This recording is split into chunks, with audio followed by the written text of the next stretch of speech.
Okay, hold that family. My name is Brother Ray. Welcome to the Brooklyn William Mackey Jr. History Club. Remember that you got to zoom in and out on top.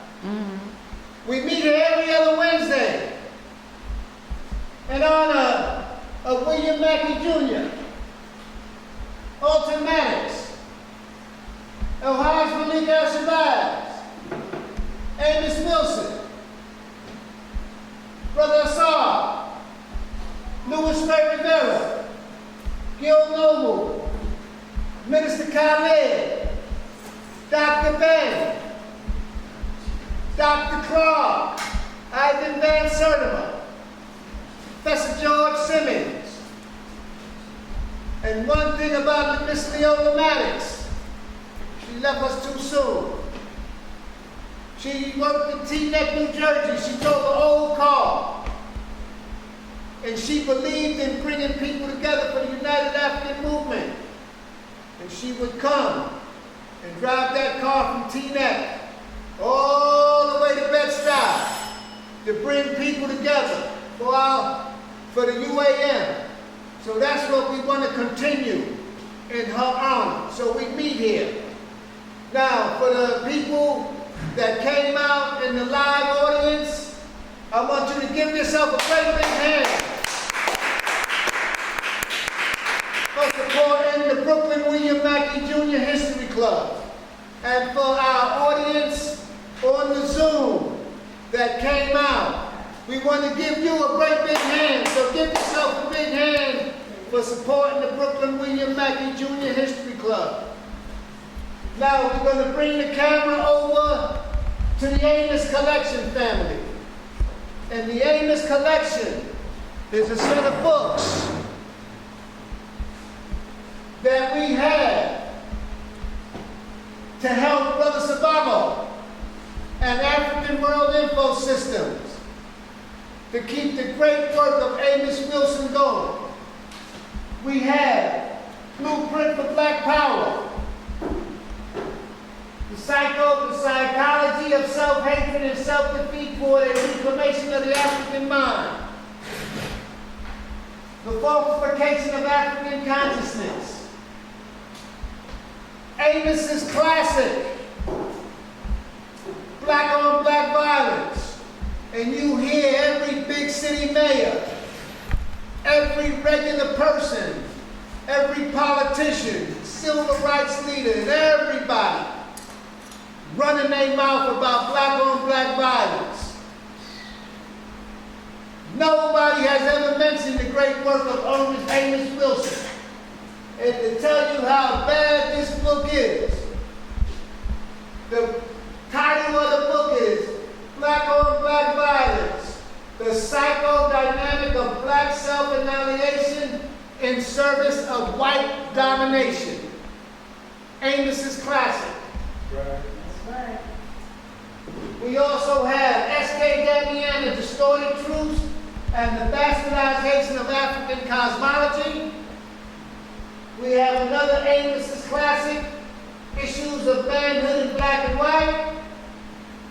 An inclusive look into the masculinity and societal definition of the African mind, African man. We have African-centered consciousness versus the New World Order, Darwinism in the age of globalism, and you hear a lot of people talking about the globalists, the New World Order, the this and that. Amos wrote that book so long ago, it's unbelievable. In honor of Louis Ray Rivera, when Professor Mackey left us too soon, Louis Ray Rivera took up the mantle, and he came down here, and Louis Ray would talk for hours. And then we would walk him home, and family, he only lived 3 blocks away, and he talked for another hour and a half. And he left us too soon, come out of Marcy Project. And another Amos classic, The Developmental Psychology of the Black Child. excellent book on children. So we have these to help Brother Sababu and African World Ecosystems. Now I'm going to bring in a couple of other books that you can check out. You can order them. And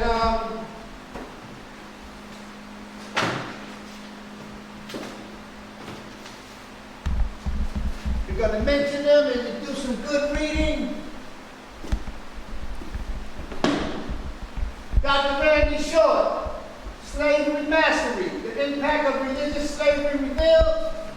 That's an honor of Randy Short. Sister Carol Alexander, The Unspoken Truth of Our Racial Divide, White Rage. And you see a lot of this in the age of Trumpism.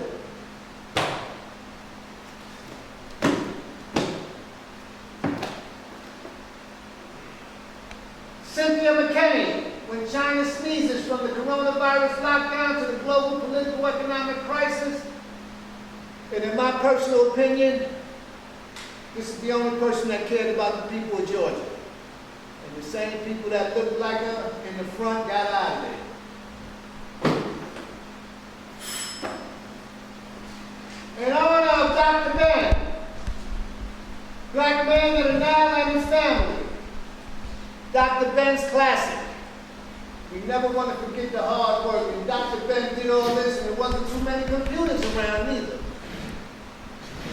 And it's only a few people that's really carrying on his work. Everybody else kicked him to the curb.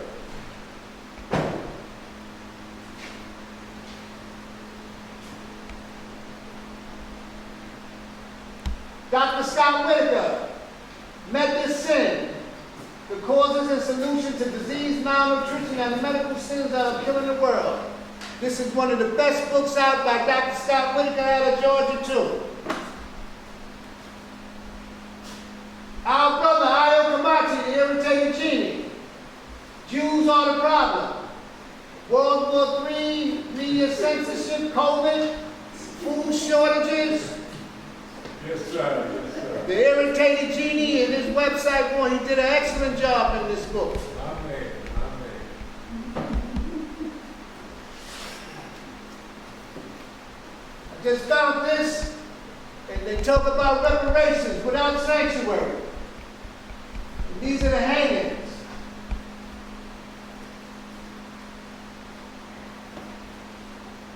So when you talk about reparations,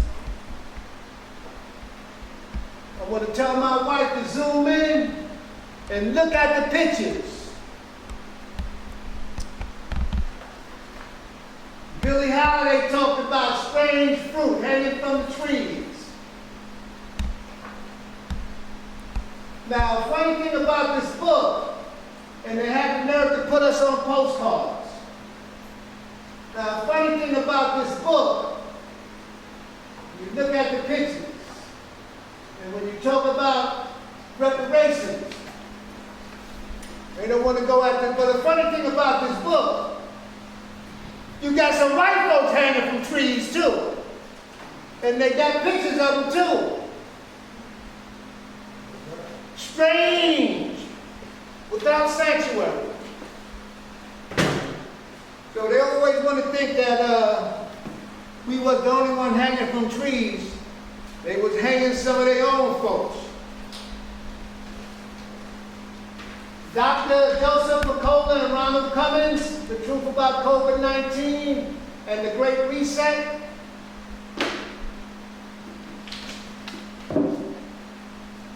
Causes unknown, the epidemic of sudden death in 2021, 2022, 2023, 2024, and it's going to be 2025. And Edward Dow used to be an analyst with BlackRock. So this is an excellent book, and every time you turn on the news, you hear about somebody just all of a sudden collapsing.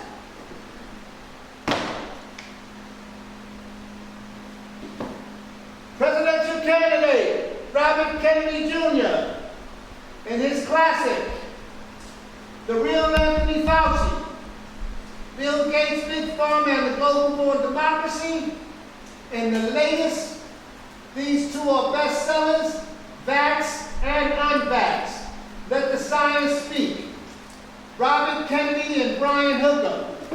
And this is a new book that I'm reading. And the funny thing about it, it basically states, this book is based on over 100 studies of peer-reviewed literature, considering vaccination versus unvaccination, infant child vaccinations, thermosol and vaccines, live virus vaccines, the human papillomavirus, HPV, influenza, hepatitis B, COVID vaccine. So this book is an excellent book, and you can get this off Amazon. No, nobody never gonna tell Jeff Bezos to stop selling books. It ain't gonna happen. Nobody gonna tell Amazon what to do and what not to do. Okay, so ladies and gentlemen, I got some events, community events that's going on in the global metropolitan community. Tomorrow, Thorough Black Talk with Tag, Keisha, Ashe, Brother Blacksmith, and Sister Marcia. That's Thorough Black Talk radio program. It's on Facebook Live, and it's also on YouTube, I believe. That's tomorrow at 8 o'clock. Also, our Philadelphia connection with Sister Empress Chi and the Million Women's March, Blog Talk Radio, comes out of Philadelphia. That comes on every Saturday at 10:30. And the telephone number, if you got a pen, is 1-319-527-6189. And you log on at 10:30, and Sister Filet is doing it up. Also, our brother Ayo Kamati comes on every Monday at 10 o'clock to 11 o'clock on Sankofa Revolutionary Radio. AM. No, WSYP 95.1 FM out of Birmingham, Alabama. AM in the morning.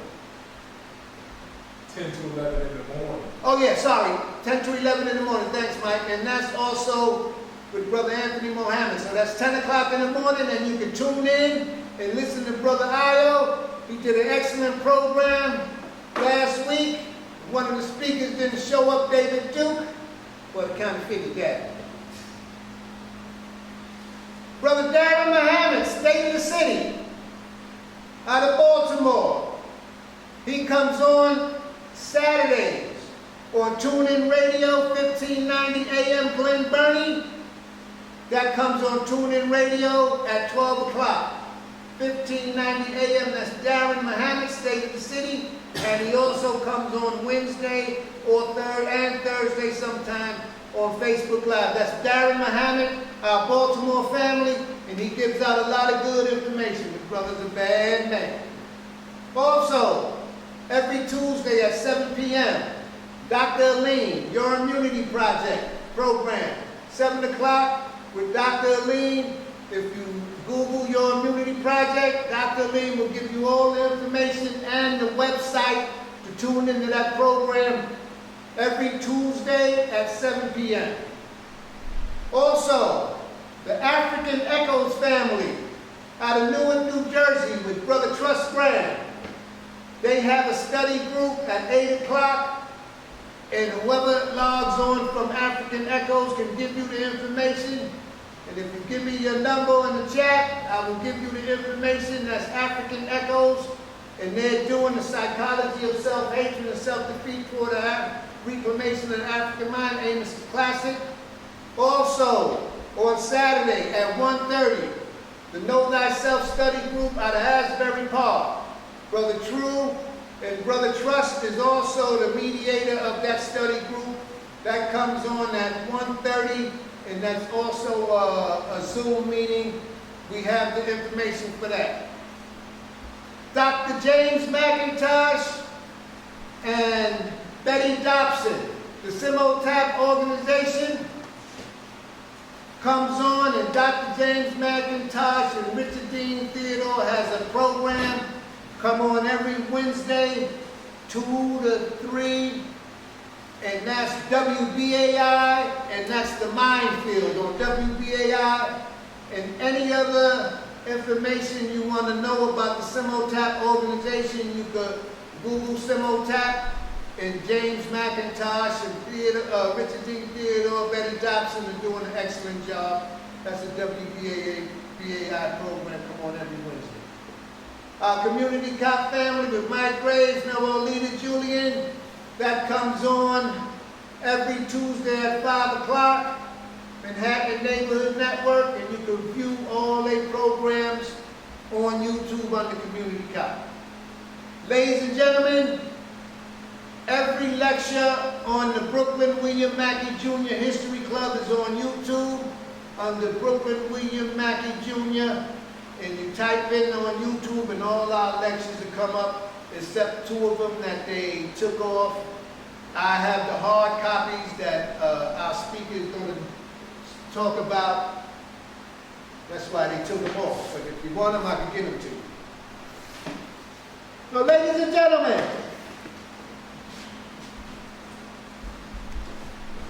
our keynote speaker from the Brooklyn William Mackey Jr. and African Helping Africans Study Group.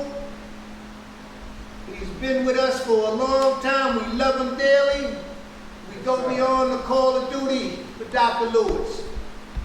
His lectures is on YouTube on the Brooklyn William Mackey Jr. History Club. This is part 3. He's going to let you know everything that's going on in the continent of Africa and how things is moving and shaking. This is France and the U.S. opposition to the July 2023 African coup in Niger. This is going to be part 3. You can see part 1 and 2 on YouTube. Ladies and gentlemen, our good friend, give him a great big hand, Dr. Arthur Lewis.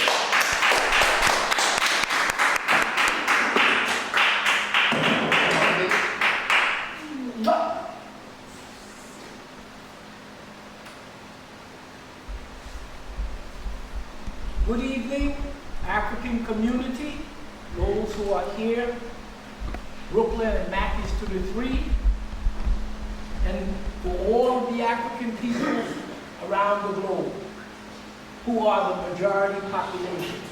Yes, sir.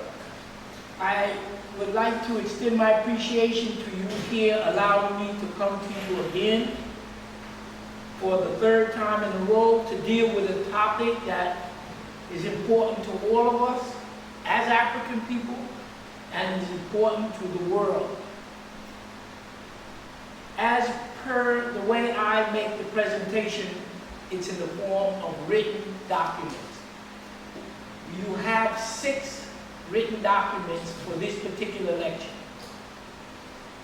As usual, we will be able to deal with these 6 documents within a half an hour, because this is the time allotted to get the information out to the community, for those who are not here to have the handout, and those who are not here to participate. So we have the written material, and we will convey that written material by mouth, by sound, to those individuals who are in the telecommunication with us and not here. The 6 pages, the page 1 is going to be dealing with Smedley Butler. I like to present Smedley Butler's War as a Racket. He produced a 6-page pamphlet, which went on in much more detail about those in the United States who profit from war. But this opening statement, to me, condenses within 2 minutes of our reading to show you historically the United States from the point of view of a white male citizen of the United States who became one of the top generals in the Marine Corps.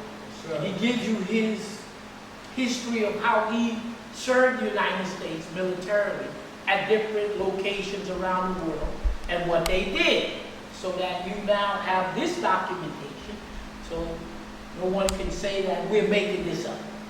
The second page that I will read from deals with those countries that were part of producing the United Nations back in 1944.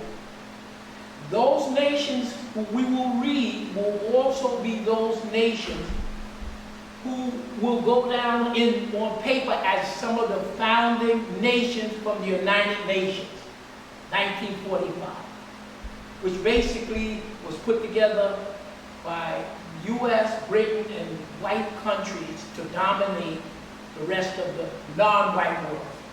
So that'd be page 2. Page 3 is going to deal with the United States, the UK, which is Britain, and France,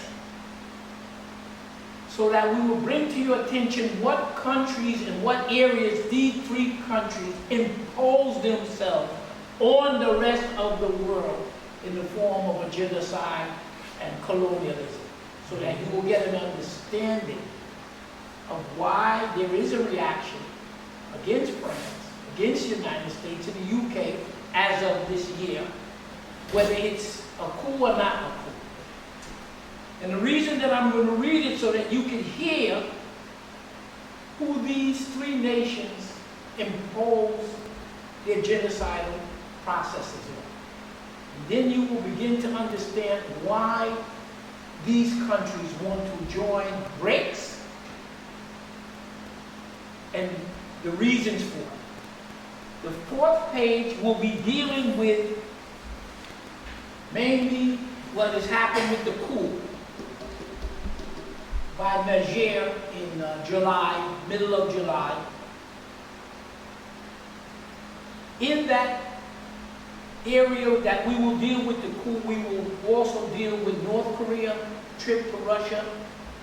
We're going to deal with the reaction in the United States about why the Afghan ruler, people who are running Afghan, cut drastically the poppy plant. And then we're going to deal with the Guardian article, which is here for documentation, relating to the heroin and the poppy, and why the United States had such a harsh reaction to the Afghan in 2023 cutting the poppy. Poppy is that narcotic plant that we use in medicine, and, use in the global drug trade. right. Then we're going to go to page 5, which is going to deal with France, and we're going to begin to introduce the BRICS nation, and what BRICS is doing and what China is doing. And in the last page, we're going to deal with some historical events around concentration camps. Got a little handout as a reminder of the treatment that African people and others in the United States was afforded.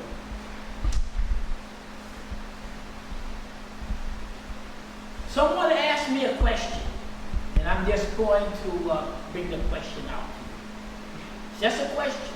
All right.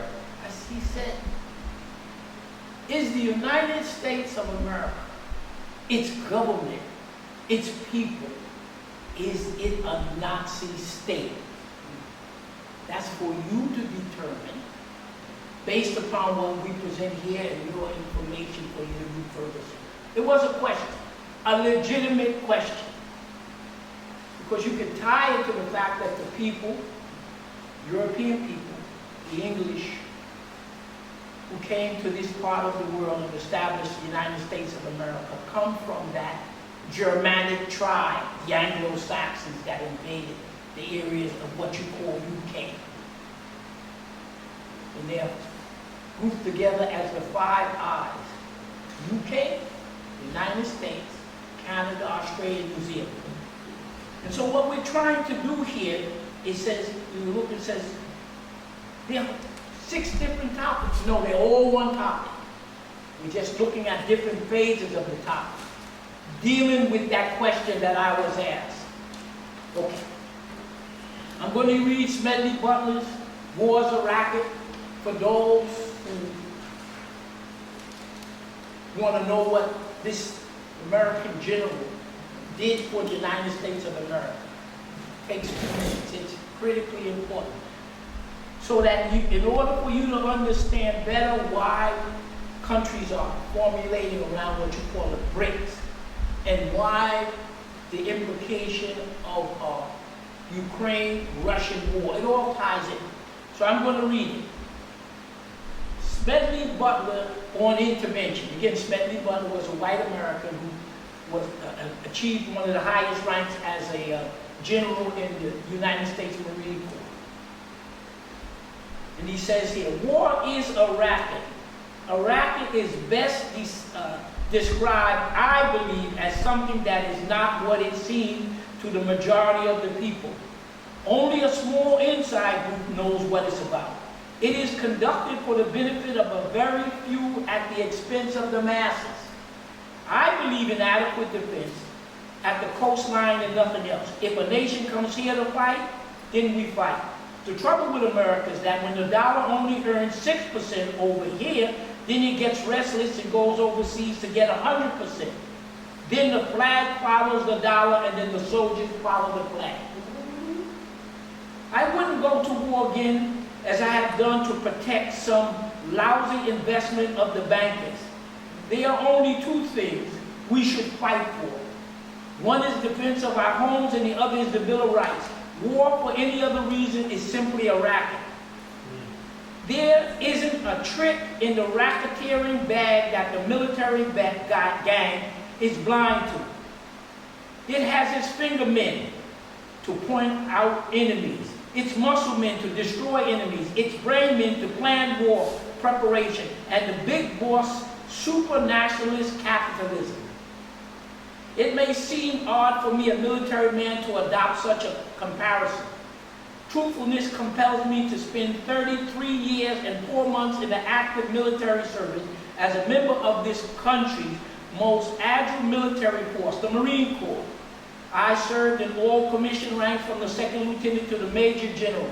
And during that period, I spent most of my time being a high-class muscle man for the big business, for Wall Street, and for bankers. In short, I was a racketeer, a gangster for capitalism.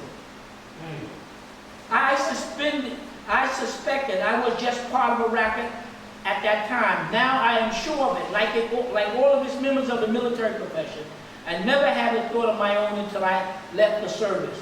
My mental facilities remained in suspended animation while I obeyed the orders of the higher-ups. This is typical with everyone in the military service. History, he goes on. I helped make Mexico, especially Tampico, safe for the American oil interests in 1940. I helped make Haiti and Cuba a decent place for the National City Bank boys to collect revenue in. I helped in the raping of half a dozen Central American republics for the benefit of Wall Street. The record of racketeering is long. I helped purify Nicaragua for the International Bounty House of Brown Brothers in 1909 to 1912. Where have I heard that before? I brought light to the Dominican Republic for American sugar industry in 1960. In China, I helped to see that the Standard Oil went its way unmolested. He ends in this brief to his book. During those days, I had, as the boys in the back room would say, a swell racket. Looking back on it, I feel that I could have given Al Capone a few hints. The best he could do was to operate his racket in 3 districts. I operated on 3 continents. Page 2. Page 2 is a quick summary of the Bretton Woods Conference. The Bretton Woods Conference was a conference, and I will read it for the overview, held in New Hampshire, United States in 1944. It was put together by the United States and the UK post-World War II as it's winding down. This conference was initiated by the United Nations. And in this conference, you will read that there was 44 countries that sat down and attended with 740-something delegates. And their goal was to work out the New World Order. The Old World Order was the British Empire was collapsing. And they defined the New World Order as the rise of the United States as an international global power. 1900, United States was number 10 as a rating goes to what your position as a power, global power. There were 9 other countries at 1900 that was considered militarily, economically, politically, right or wrong, more powerful within their area and the globe. The United States was just beginning to come in. Those countries at that time, someone would consider military, politically, and economically.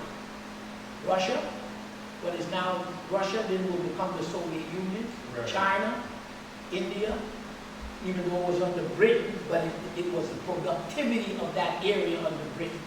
Japan, Germany, England, France, Spain, and a number of countries in Africa. Africa was, I won't use the word rule, but it had different areas where you had kings, you have chieftains, you have sultans. They were running Africa. Everybody they don't understand that United States, Britain, no one ran the world. So you had a number of areas where people were trading and doing everything. From 1900 to 1944, when this Bretton Woods would come in, what happened in that time period that United States came out to be number 1, biggest military, biggest economy, and military, economic, and political. What happened in that 50 years? There was what they call World War I and World War II. Right.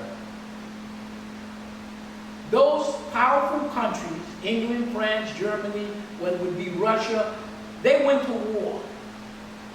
And they destroyed their industrial base. They bombed out each other's country. So while the United States was building its empire, taking it to the Caribbean, which he told you, in the South Pacific,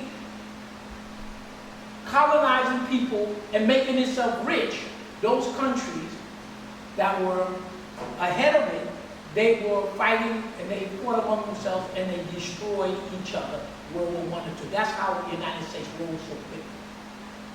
In that rise, when the country was fighting each other, it turned out that the United States, being the only industrial country at that time that could still make things, shoes, clothing, boats and ships, everybody came to the United States to get equipment while they were destroying these things. It's called, you can check, it's called a Lend-Lease. So the United States didn't do anything intrinsically to make it the most powerful country at that time. Because when we read here, you will read the names of the countries who sat down there. At that time, 1944, when the United States would rise to that top spot because the other industrialized countries were down, only one country in Africa was independent. We were all colonized in 1944. Most of Asia was colonized in 1944.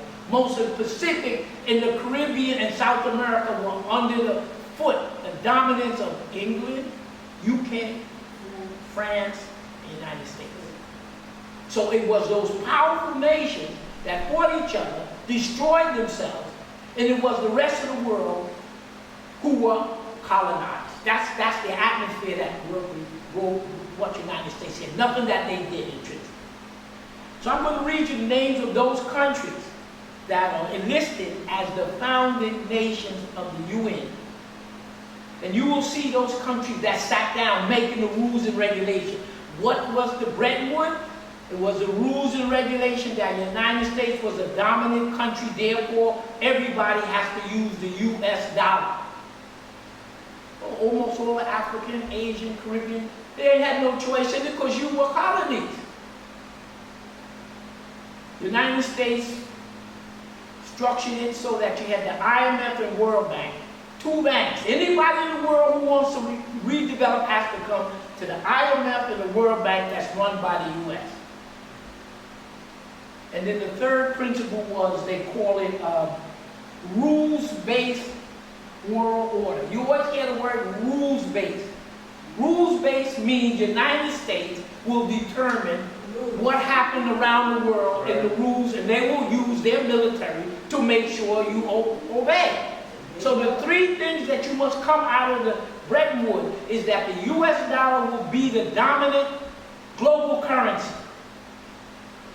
Second, that there'll be two banks, the World Banks and IMF. Everybody must come to the World Banks and IMF for loans. And the UN will be the dominant political. So they structured the UN to politically dominate the people of the world. They set up the US military, NATO, to dominate you militarily. Right. And the World Bank and IMF to dominate you economically, right? So that's the backdrop. They didn't get there by okay. Then why the United States got to be the reserve currency? Okay, let me read it so you'll see how it came about. These are the countries that sat down in Bretton Woods. And you turn your page this way and we go on to our left. See the Africa, it says here. United Nations Monetary and Financial Conference. Another name for it is the Bretton Woods, New Hampshire. July 1 through 22, 1944. Delegates of 44 nations. Let's look at who sat down. There were 4 African countries out of the 42. Egypt, technically independent but under the British. Ethiopia was the only independent country. Liberia was under the United States, and the Union of South Africa was under whites. So there was nobody there representing the Africans. Then you go down below that, the Caribbean countries. Cuba, Dominican Republic, and Haiti, all under the thumb of the United States.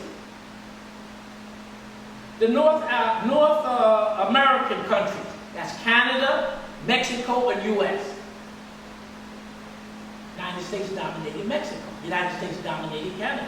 Come down. What countries from the Pacific was there? Australia, which is white, took over our land. New Zealand, which is white, took over from our people. The Philippines, which was a colony of the United States. Okay. The Asian countries, who sat down? It's the China. China was the nationalist China, Chiang Kai-shek.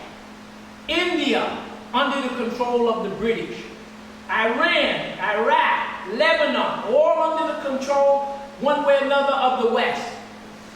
Saudi Arabia, the Soviet Union was not under the control of the West.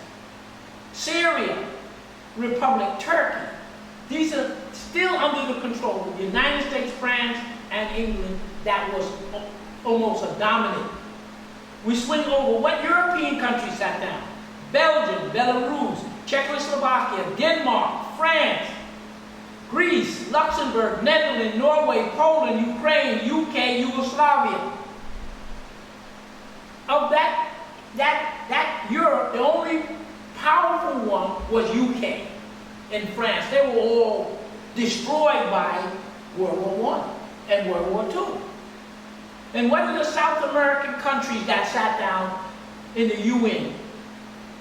Argentina, Brazil, Chile, Colombia, Costa Rica, El Salvador, Ecuador, Guatemala, Honduras, Nicaragua, Panama, Peru, Paraguay, Uruguay, and Venezuela. Every single one under the domination of the United States or Canada. So you had a conference, 44 countries, but it was just 2 countries, United States and Britain. They made all the rules and regulations. If you look at this sheet here, and you turn it, you see in this lower corner, it says here, June 17, 2014, 133 G77 nations, those are non-white nations, vowed to destroy America's New World Order. They were planning on it way back then. You come down, one of the presenters on the blogs, McGovern, reminded you what you live in under the United States. You have a military, industrial, congressional complex, which Eisenhower told you about. Right. But others added, you also under the domination of a media, academia, and think tank. And you can go back at the lower section of that second page, Operation Mockingbird, which is the U.S. CIA propaganda, globally and nationally. That started about 1950. So you see the countries. What was the state of the world at that time? We go to the third page.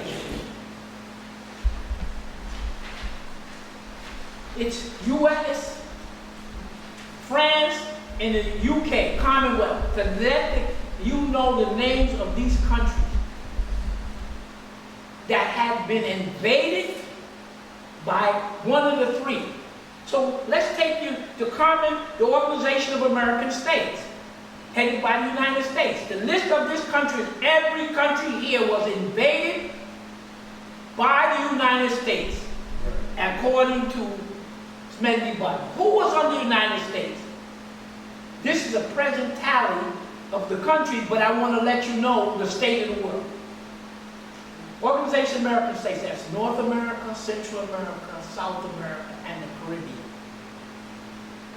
Antigua, Barbuda, Argentina, Barbados, Belize, Bolivia, Brazil, Canada, Chile, Colombia, Dominican Republic, Dominica, Ecuador, El Salvador, Canada, Grenada, Guatemala, Guyana, Haiti, Honduras, Jamaica, Mexico, Nicaragua, Paraguay, Peru, St. Kitts and Nevis, St. Lucia, St. Vincent, and the Grenadines, Suriname, the Bahamas, the Commonwealth, Trinidad, Tobago, the United States, Venezuela, Bolivia. What do they have in common? Each and every one of them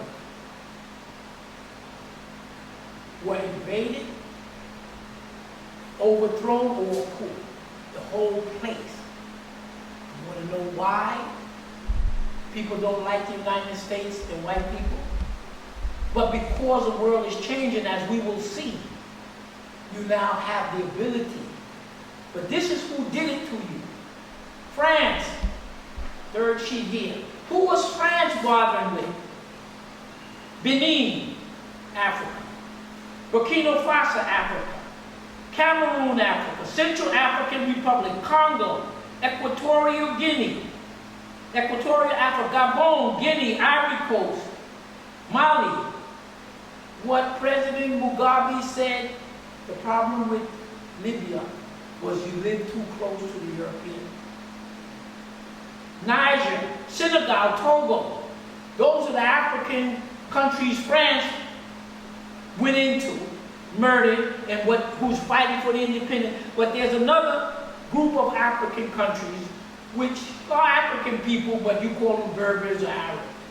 They were bothering with Algeria, the Cameroons, Djibouti, Madagascar, Mauritius, Morocco, Tunisia. The UK, who were the British bothering with?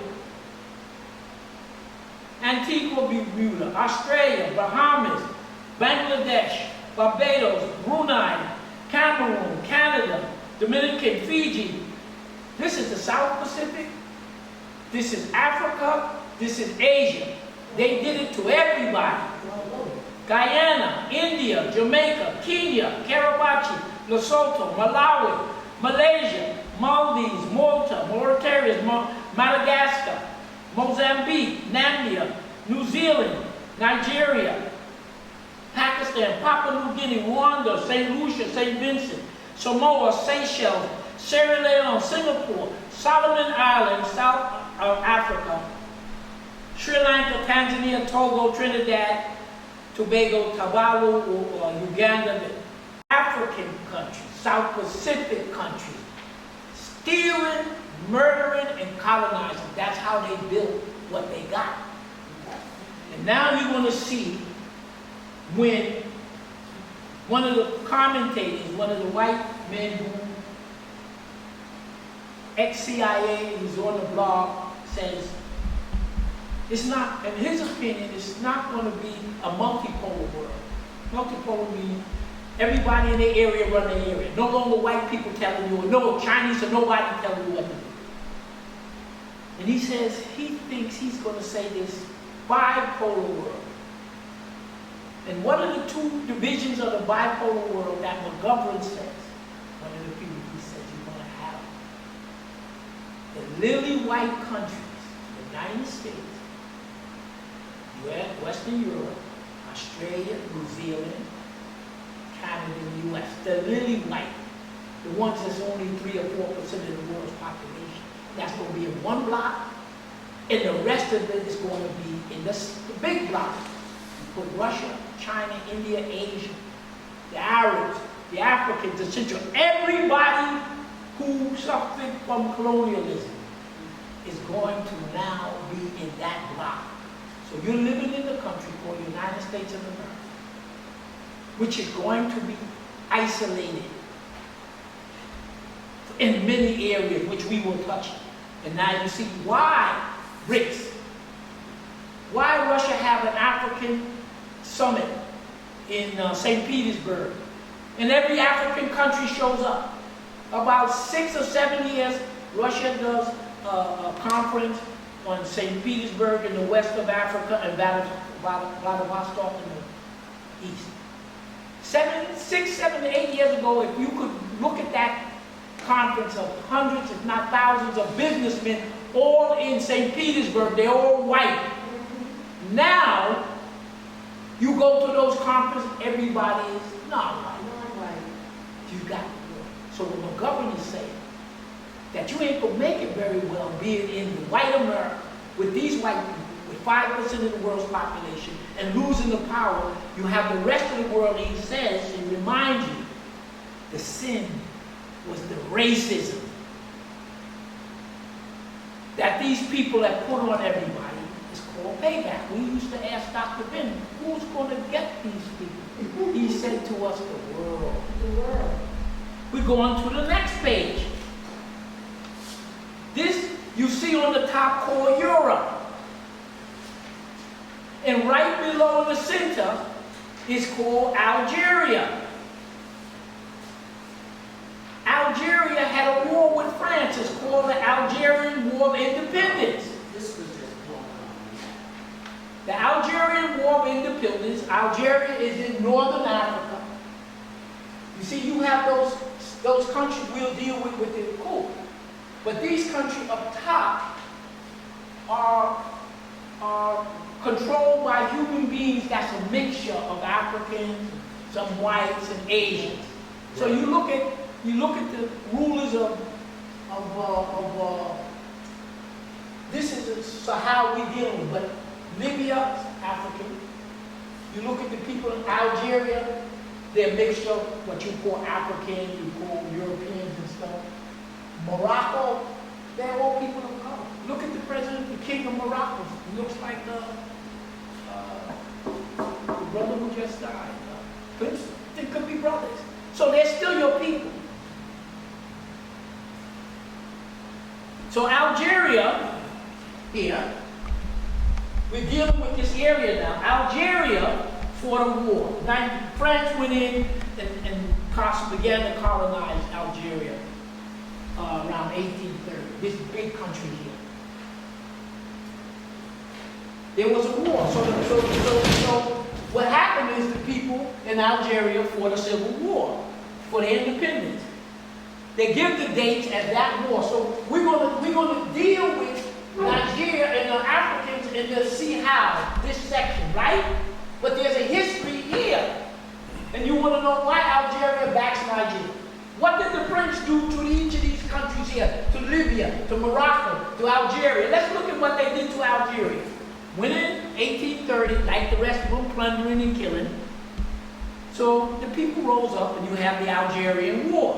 It's dated from 11/1/1954 to 1962. In other words, it's the civil war between these African people in Algeria. Look like all of us. They look, every color of you is us. 8 years. The Algerians said the French killed 1.5 million, 1.5 million people dead. The French didn't want to let this thing go. 9 years they fought. In between those 9 years, in let's date it. It's 1954 to 1962. Charles de Gaulle stated that the Algerian people should have a right to vote for independence. But the Algerian people, the French people didn't want to have it. So there was a coup against the French government in 1953. If you watch the movie the Algerian War. So isn't it ironical that there was a coup in France when they were going to, when the people in 1954, they began to fight the French to get them out. Charles de Gaulle said, maybe we should give them a right. The people didn't want to give them a right. So they fought it out for 8 years and killed almost 2 million people. So Niger is going to be pretty good. Because if you talk about invading Niger, it doesn't look like there's going to be an invasion in Niger for a number of reasons which we will discuss. But France knocked off 2 million. They didn't want to leave 8 years. So there was an attempted coup in 1953 by a group of the military. So France should know about coups because they had one before the war back in.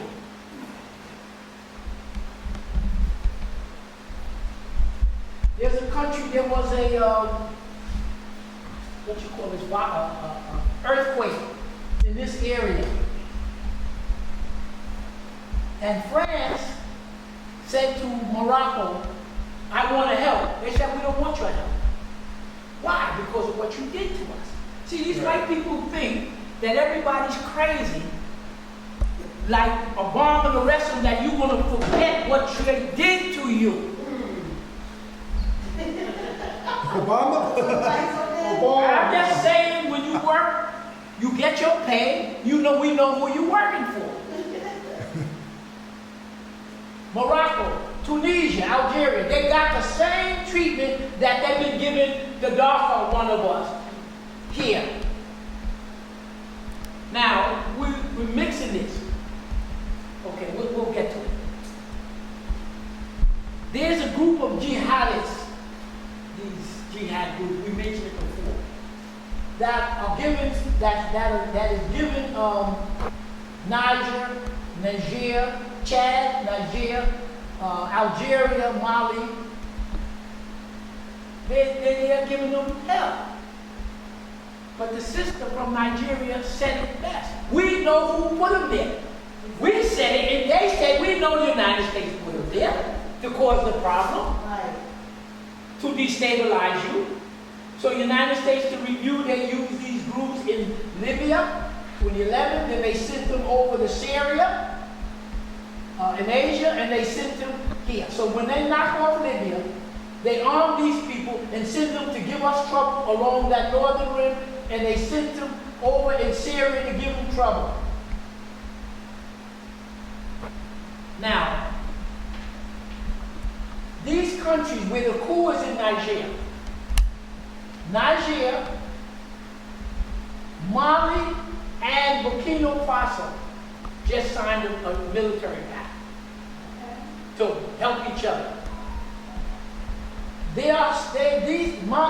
Guinea, when you see on your map, you'll see over here Guinea. It's touches the Atlantic Ocean.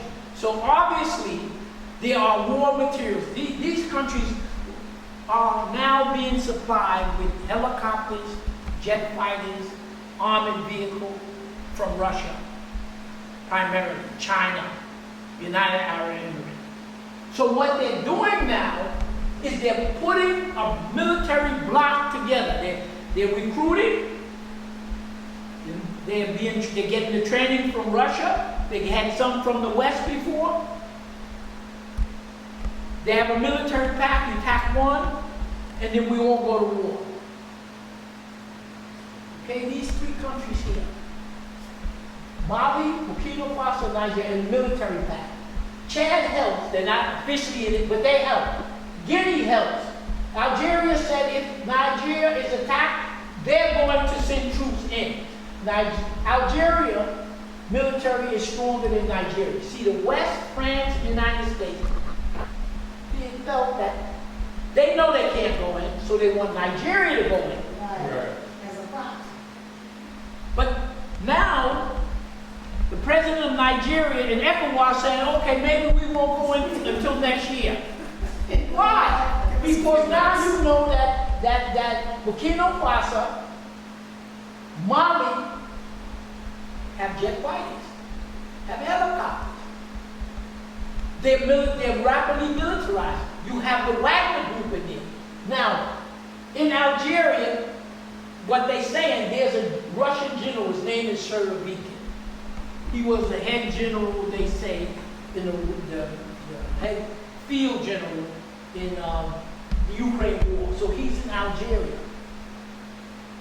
Algeria is not going to. What is he doing in Algeria? Because the Algerians said the reason they want to assist Niger is because they don't want the United States to mess up the area. And they said France is also jamming us up.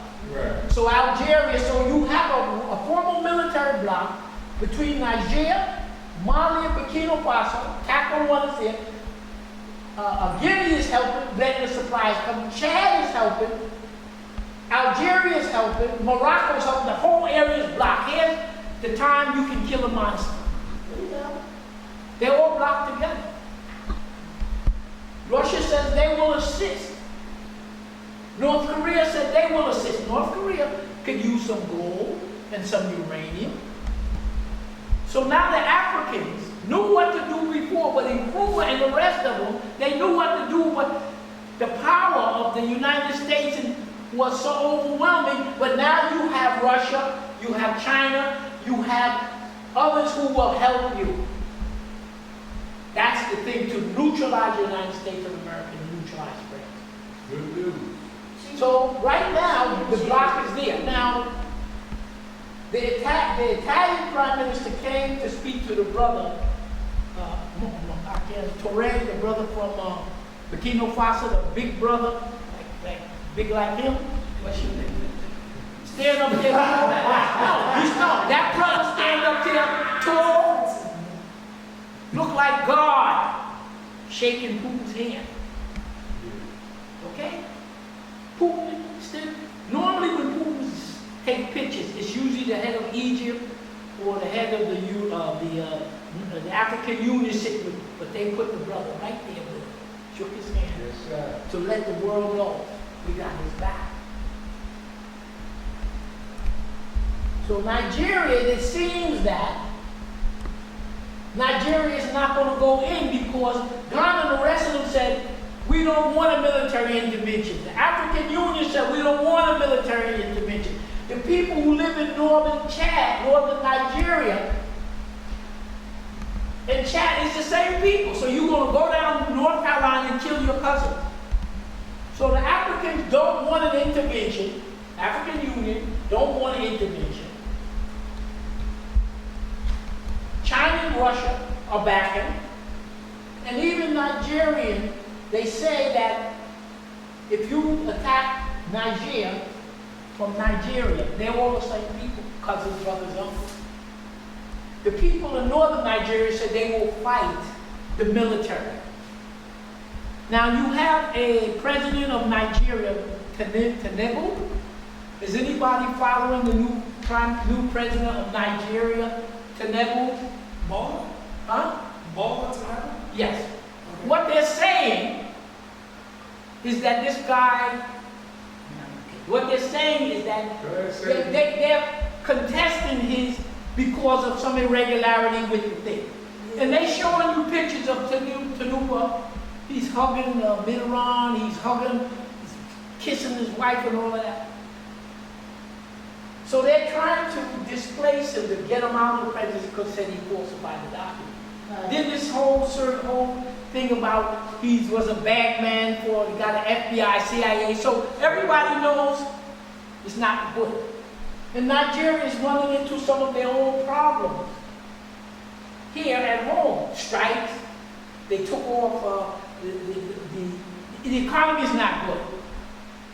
So if they don't take out Tinubu, how do you say it, legally, you may have another coup. Nigeria is a big country. Okay. So it doesn't look like an intervention because Nigeria backed up.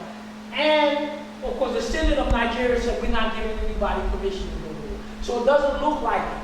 So now we'll be able to build up, and with the cooperation of Morocco, Algeria, this whole area can get together and wipe out the insurgency because insurgency gets the jeeps and the weapons and everything from the U.S. Okay. So let's take the number 4 page so we can finish out. Now, in here, so you have these countries, you look. So Guinea lets the supplies come in. Mali, Burkina Faso, and Niger are in a formal military pact, backed by Chad, backed by Guinea, backed by Algeria, backed by Morocco. The whole area now knows. You don't have to worry about the United States, what they did to Libya. Didn't have anybody to help them. That's the mistake. People say, we ain't going for this the second time. The president of Uganda, one of his videos, stated that he and 6 other African countries, leaders were flying into Libya. And the United States told them, don't come. You can't come. So they said, this is Africa, and this guy is telling us. So as the word goes, the swords are out. Okay, United States and France got big problems. So let's read here to get a view as we wind down this page. Guinea, Atlantic Ocean, Mali, Burkina Faso, and Niger in the military pact. Algeria military will help Nigeria. Algeria said no fly zone. You're not going to fly over here to attack them. So that protects Nigeria, even if they wanted to do it, because Gaddafi, they just flew from, Italy. The NATO base in Italy, they just fly over, bomb them for 9 months, and then send in the jihadists. Algeria said, we're not letting you overfly. So that they helped a lot there. There is the General Saravigan, he's in Algeria. So you know what's coming. Russia has helicopters, planes, Wagner Group. Russia, General Saravigan is in Algeria. They have China military equipment. Italy backs Niger. Saudi Arabia, they send a delegate to speak to that brother. And they want that brother to come. They want to cooperate with him. They said, we'll help you develop your country. They want him to come to Saudi Arabia. They want a Saudi Arabian African bloc. Everybody wants a bloc with you now. Then let's go down the middle of the page. North Korean president came to visit. Here's Vladivostok, way over here.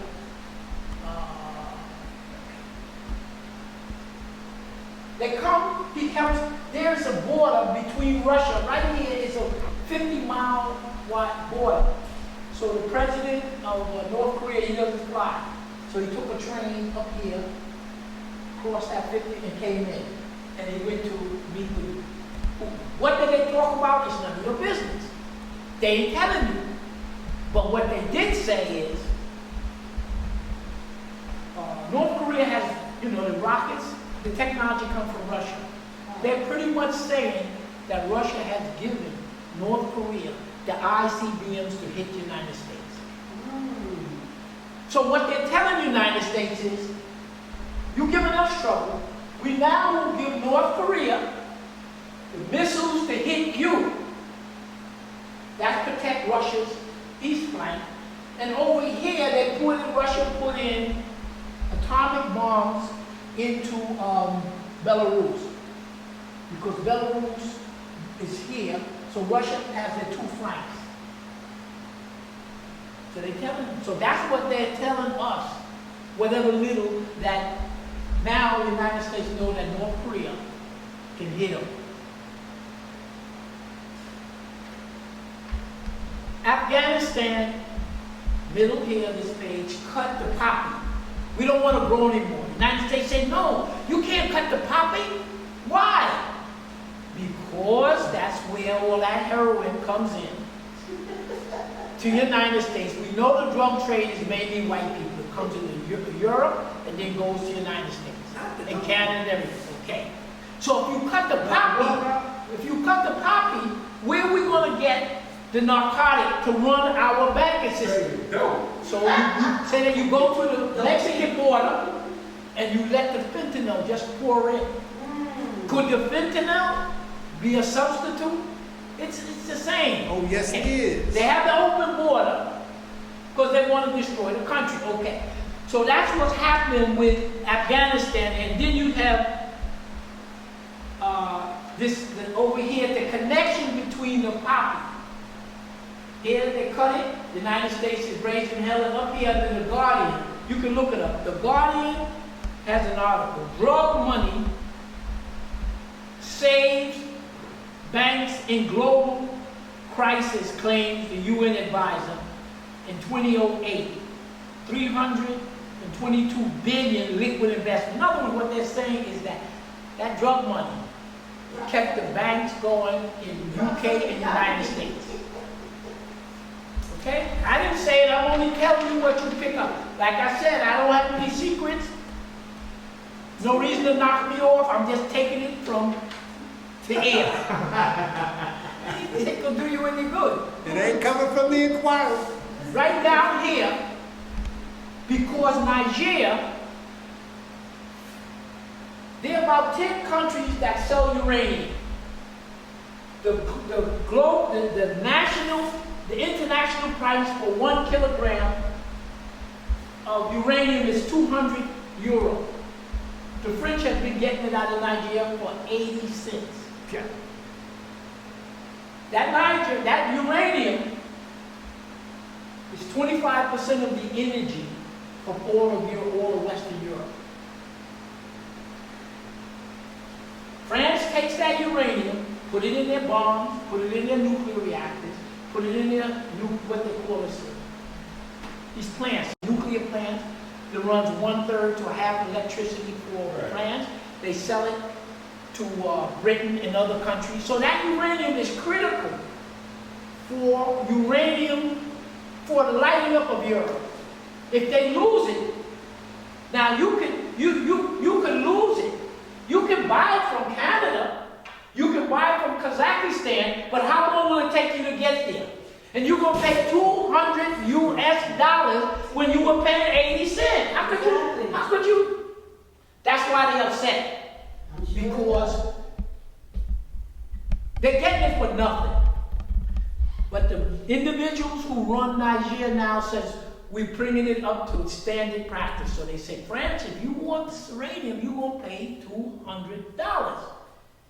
Now, how poor is that going to make France? So that's why they're so upset. Because they can't steal it, you got guns. I was in Vanuatu. I came there in 1979, 80. I celebrated their first year of independence, paper independence. It's 90 islands. My wife and I, my 2 children, we weren't allowed to leave the Central Island. We found out later because Father Lenny and his went to Papua New Guinea and the other countries around it, put together an army. See, because you got the independence, but you ain't got nothing else. Right. So they got the army and they were fighting. Then when they fought it out, they militarily overwhelmed the French and the British. French and the British, backed by Australia, wanted U.S. to come and intervene and overthrow Your revolution. So Father Lenny and them, they went in, they killed, did whatever they had to do. Now we're independent. We got the guns. People say, oh, you're afraid of you're afraid of white people with guns. They got the guns, you're going to be afraid. Those Frenchmen and every white person was scared as hell now that they didn't have the gun. So Australia wanted the United States to militarily intervene to overthrow that.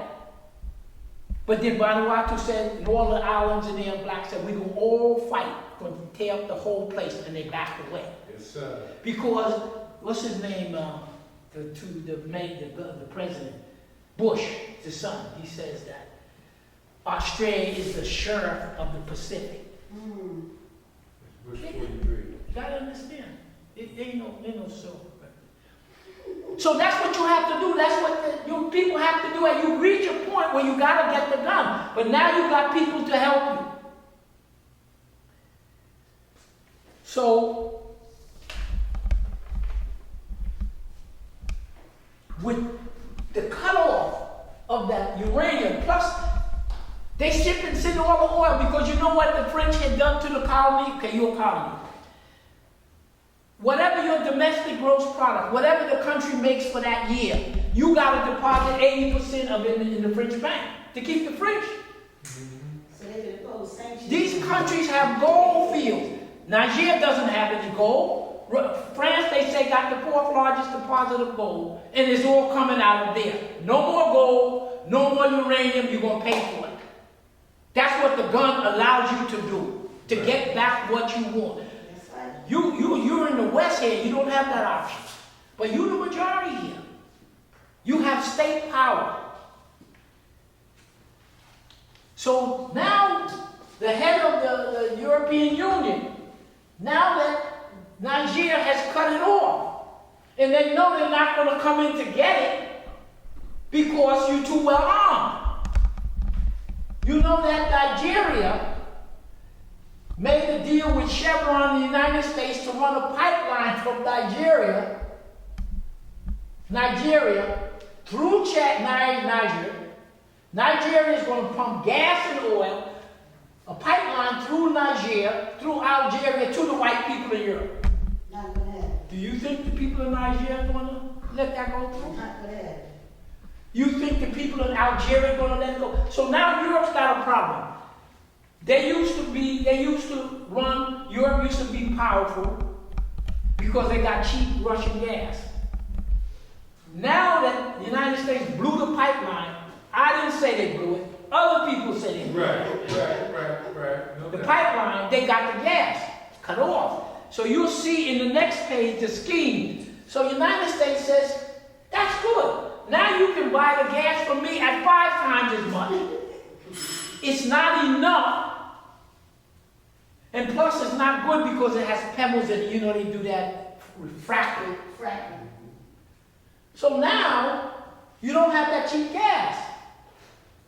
So the people in Norway are now supplying gas, their white brothers, at 4 times what they're getting from Russia.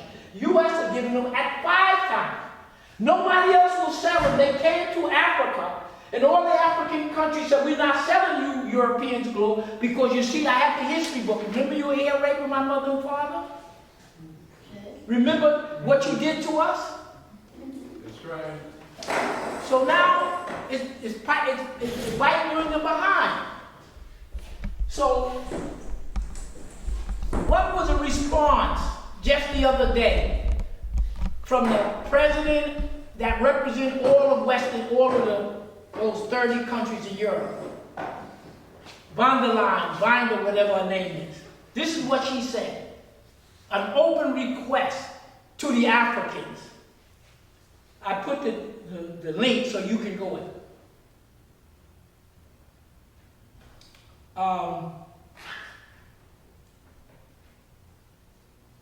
National People's Republic. Okay, it's not here. We'll get to it. What she asked was, she asked the Africans, will they be partners with us Europeans? Now they want to be your partner. Now they want to be a partner. That's what she asked you, begging. Not all white people are bad, dog. Okay? Okay, it's on the next page. No, it's on this page. It's right here. I'm sorry. This is the page here with the yellow here. We didn't finish it. On the lower column, now we dealt with the opium here. Now you go to the lower column here. It says, European Union President begs African leaders to partner after the BRICS summit. Now everybody's joining the BRICS.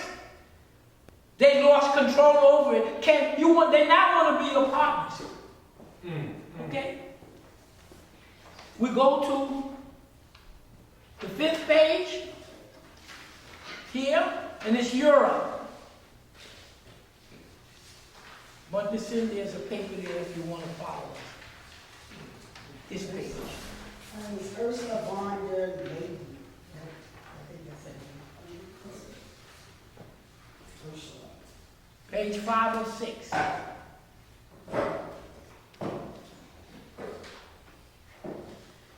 This upper right-hand corner, you see this?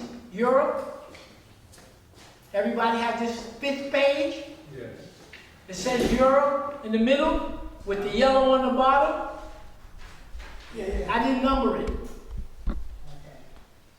You have it, right? So now they're begging you. Okay. What we did was draw a schematic. Norway is supplying oil to Europe at 3 times the price that they could get it from Russia. United States is now selling liquefied gas at 5 times as much. It's not adequate amount and it's not quality. In the upper corner here, you see coal, fertilizer, food, gas, minerals, oil, uranium, and food. That's what Russia supplies to Europe. And if you look down here, oil, coal, fertilizer, food, gas, mineral, oil, uranium. Without those items, oil, fertilizer, food, gas, minerals, oil, uranium, and wood, that's what Europe survives on. What they get from what they buy from Russia and what they steal from you. Now you see why the theft is over with. Okay, it's there. Yeah. He's just showing me. You will look it up. I'm moving around on this. We changed this thing with it. Here you have it. European president, just last week. European Union President begs African leaders to partner after the BRICS summit. They're begging you now. Yeah, that's what it But they says. can't steal it. Now, this page here, I'm going to jump back to this other page. It's not numbered. And it shows you saw what the French were doing. France participating in the Second Opium War against China. You think they only bothered the African? France was going to war against Southeast Asia, Vietnamese, Cambodia from 1946 to 54, the First Indochina War. Right. France has a colony in South America called French Guiana. It still has a colony in the South Pacific called New Caledonia, and it had Vanuatu as a colony. So they're all over the world stealing. Okay. We go back now to this page. So what you have to understand when we have gone through previously, why was an attempt by the Europeans over and over to get into Russia? They don't have anything.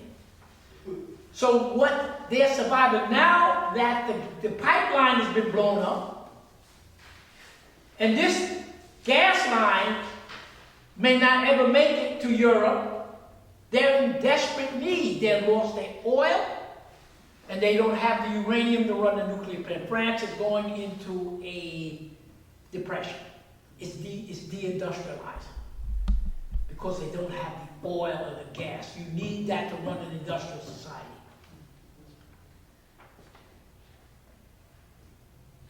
So let's come down to here. This side here is just a review of France. France has 56 nuclear reactors. They only can use 23 because they said the others are in repair. The electricity to their population, industry, nuclear bombs and weapons, the electricity they sell to other Europeans, they sell uranium, and then we went through the purchase. Now, we're going here, here, and here. This is the 5th page. We're down here where it's live. The BRICS nations are Brazil, Russia, India, China, and South Africa. I think they put together this BRICS nation about 2010, and then they added South Africa later. So the BRICS nation represent those nations, the first alphabet of nations. BRICS, Brazil, Russia, India, China, South Africa. Though that 5 countries' economy is bigger than the G7. Who's the G7? Japan, Canada, US, Italy, France, and Germany. They no longer dominate. They no longer, that clique used to run the world. That's when you stop them from stealing. Right. They no longer are the dominant bloc. The BRICS are dominant bloc over them now. And they have, the last session, they added 6 more countries. They call it BRICS Plus. The 6 countries are Argentina, the big country that's hooked up with Brazil, Egypt, Ethiopia, Iran, South Africa, and United Arab Emirates. South Arabia. Pardon me? So, United Arab Emirates, what did I say? Saudi Arabia, I'm sorry, not South. Argentina, Egypt, Ethiopia, Iran, Saudi Arabia, United Arab Emirates. They asked the diplomat, why didn't they ask Nigeria? The diplomat from Nigeria said Nigeria is not ready. They're still dealing with this Tanuwa. They're dealing with the fact that it's too much infighting. They're not ready yet. That's what he says. Now, we go here. This is what Putin said last week. Remember, they had the BRICS conference. The next BRICS conference is in Kazan, K-A-Z-A-N, Russia. Next year, 2024, the next BRICS is going to be in Kazan, in Russia. And this is what Putin said they're doing.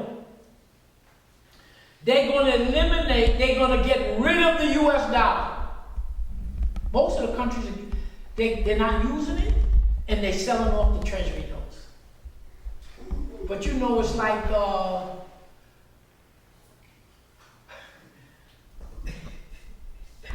it's like Richard Pryor said one of his jokes when he said he was walking down the street eating a tuna fish sandwich. You heard that one, right? And he heard the voice of God down that alleyway, right? Go ahead. He said, but he didn't walk down that alleyway because it may not have been the voice of God, but 2 or 3 people with a baseball bat. Yeah, he wasn't talking and I wasn't walking. That's what the rest of the world knows. They know what that voice is. That when you talk, when you hear the West, you know you ain't walking. That's right. You see? So Putin said that next year in Kazan, Russia, they're going to eliminate, they're not going to use the US dollar. Now remember, these 5 BRICS plus the extra they add on, they already, that's 75% of global trade. In other words, the only reason that you had the 7, what you call that, the group of 7, is because, they were using your resources. Right. But now you cut them off, they got nothing to sell. U.S. doesn't have anything to sell, France don't have anything to sell. they're finished. So if they right now, the BRICS, all of the agencies, international say the BRICS are 33% of the global economy, the G7 are 29 and dropping. Now when you add these 6, you're going to jump to about 60 or 70%. Because when Niger now says you can't get this uranium for 8 cents, you're going to pay top dollar. They don't have top dollar. So somebody's going to pay it. So you want to be able to rebuild. Okay. So he says they're getting rid of the dollar. They're going to eliminate the Bretton Woods. What was the Bretton Woods? Right. The IMF and World Bank? That's going. They have their own bank. They're getting rid of that.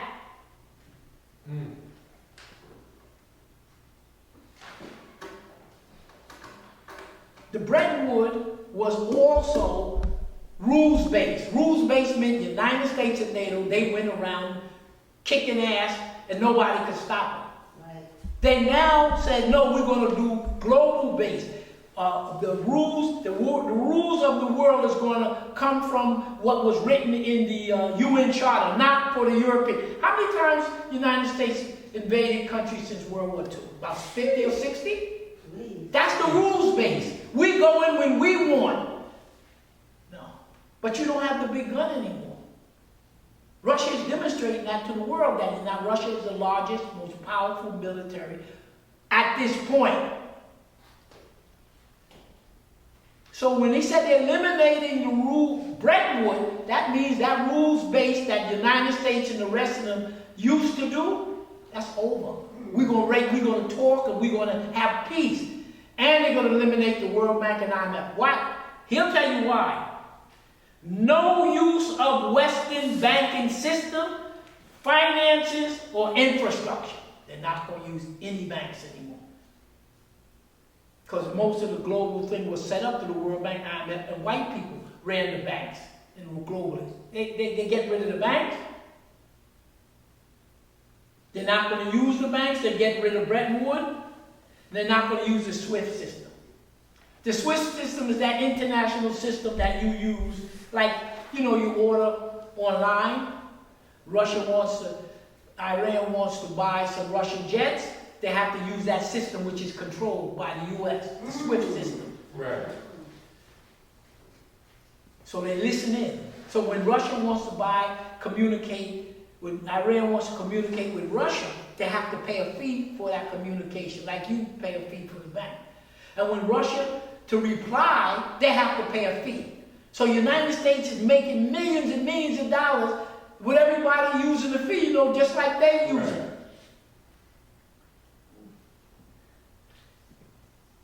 And so Iran said, how much I owe you? Oh, $3 million.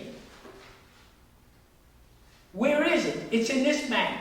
And when you go to get to the bank, the United States frees the funds. That's how they control you. So the Chinese, the Russians, the Europeans, they're putting together their own system. They ain't nothing but satellites. So that SWIFT is allowing them to listen to you, block it, and then freeze your money. Yeah. When this thing broke out, the United States and the West Banks froze $300 billion worth of Russian assets. Sure. You know how countries leave money in different places? You leave money in your checking account because you got to pay this, you got to pay that, right? Right. And then they freeze it. $300 billion, trying to bring Russia down. So now the rest of the world, Russia, Putin, tell them. They say, if you did it to Russia, so everybody's pulling out. All of the money, the gold they used to leave in the British bank, the gold they used to U.S., they pulling it out. Yeah. The money reserve, you have lost your credibility. So they're pulling it out. So that's when they say they're not going to use the SWIFT system, so you can't listen and you can't sanction. And they're working on a payment system. And so because they're not going to use the SWIFT system, they're pulling all their money out, they're not going to use the dollar, they say you ain't going to be able to sanction us. In other words, you're not going to be able to slow down Right. global trade, and 95% of global trade is going to be controlled by all of the non-white countries. How does it affect us? According to Biden, it doesn't affect you. No, you ever listen? You ever see him there? He tells you, I want to go to sleep. This is a disgrace to the country. Go take a nap. And if he goes before they can get it, and Kamala Harris, Game worse. So that's what they're planning. Basically, what they're going to do is go back to the old way. You're going to barter. They're going to make up a structure where you can do your world trade, and you're going to use barter, and a lot of it's going to be backed by gold. But commodities, when they sanctioned Russia, Russia said, okay, that's fine. When they went back to go to buy the minerals from Russia, see the minerals? When they went back to buy the minerals they needed, the fertilizer, the food, the uranium, Russia said, I'll sell you these, but you gotta have rubles. I'm not taking your US dollar, and I'm not taking your French money. You gotta have rubles. Do United States have rubles? No, they didn't last. So therefore, all of the things that they depended upon, you can't buy. You can't steal it from the Africans anymore because they're not going to allow it. And you can't buy it from the Russians. You don't have rubles. So what did the non-white world, the non-white world do to the U.S.? What are they squeezing? We all adults know what they squeezing. Cojones. Cojones. This country is in a tight squeeze. The Europeans can't buy the coal, the fertilizer, the food, the gas, the minerals, oil, uranium, because Russia says if you want it, you're going to have to get rubles. And you got to come to me for rubles. We're not accepting your money. And then von der Leyen from Europe said, oh, we can't steal it. What are we going to do? We don't have rubles, and you can't steal it. They're in big trouble. Globally, Europe is gone. And between now and another year, you will hear the effects of what we're talking about now. Yes, sir. Okay? Look like we got some boo-boos coming. And now Africans are saying, wait now. Zimbabwe is saying, I'm not going to let China just take the raw lithium. I'm going to refine it.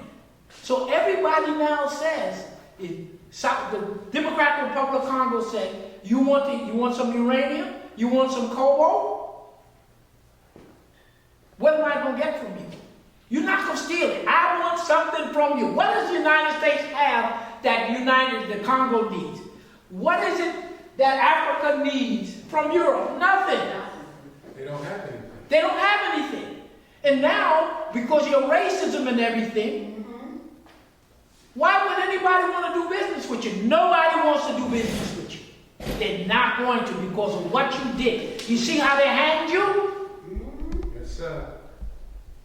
You ever see the history of the French going through each of them killing people? Yeah. They think people forgot. Oh yeah, you black, you in America, we do what you want, but you got to deal with the rest of the world now.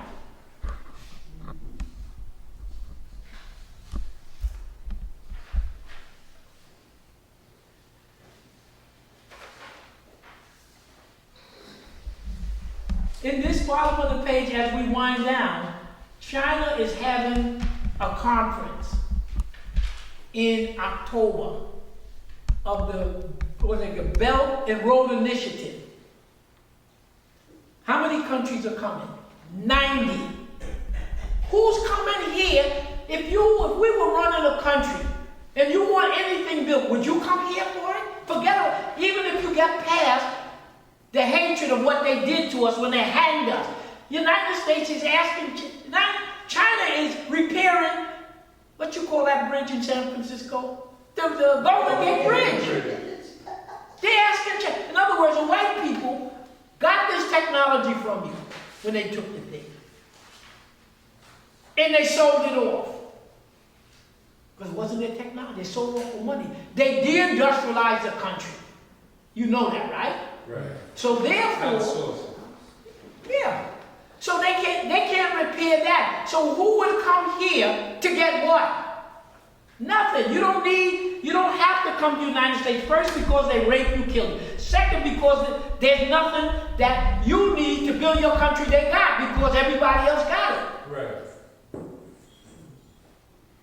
So what are the United States going to do for global trade when you can't steal it anymore? And when nobody wants to use your dollar? So they're having a conference, a Belt and Road in October.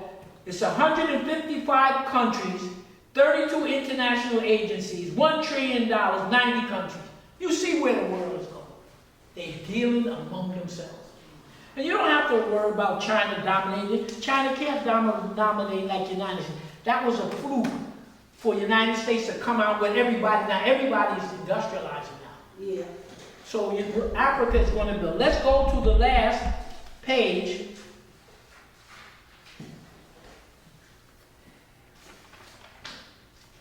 The last page is dealing with concentration camps and the petrodollar. So that maybe we may or may not be able to answer that question that was asked of me. Is the United States government and the United States is in a Nazi state?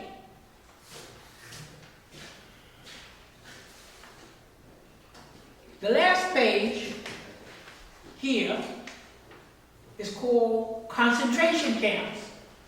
Left side. Let's look at a brief history, because that's what you do. You go on the internet, you look up concentration camp, and the only thing pop up are German concentration camps. Because the only Germans are the only ones that did it to anybody. So let's look at this. Concentration camp. There was what they call a Boer War. European people who are mixture, they call them Boers.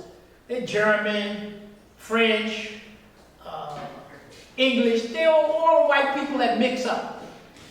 So the Boers are basically in the north, the Dutch. They went down to South Africa. What did they go for? Land and gold, right? Then the British decided that they're going to come down and get some of the land and gold. So on the last page in the left upper corner, you have the first Boer War between Britain Empire,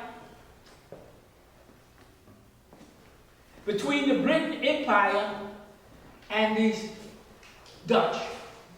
The Boers are Dutch. The Boers, let's come down to South Africa. The British find there. There's land, there's gold. They have a war. The war between Britain and the war between their cousins, the Dutch. They say the first Boer War, Southern Africa, 1880 to 1881. They had a second war, the Second Boer War, 1899 to 1902.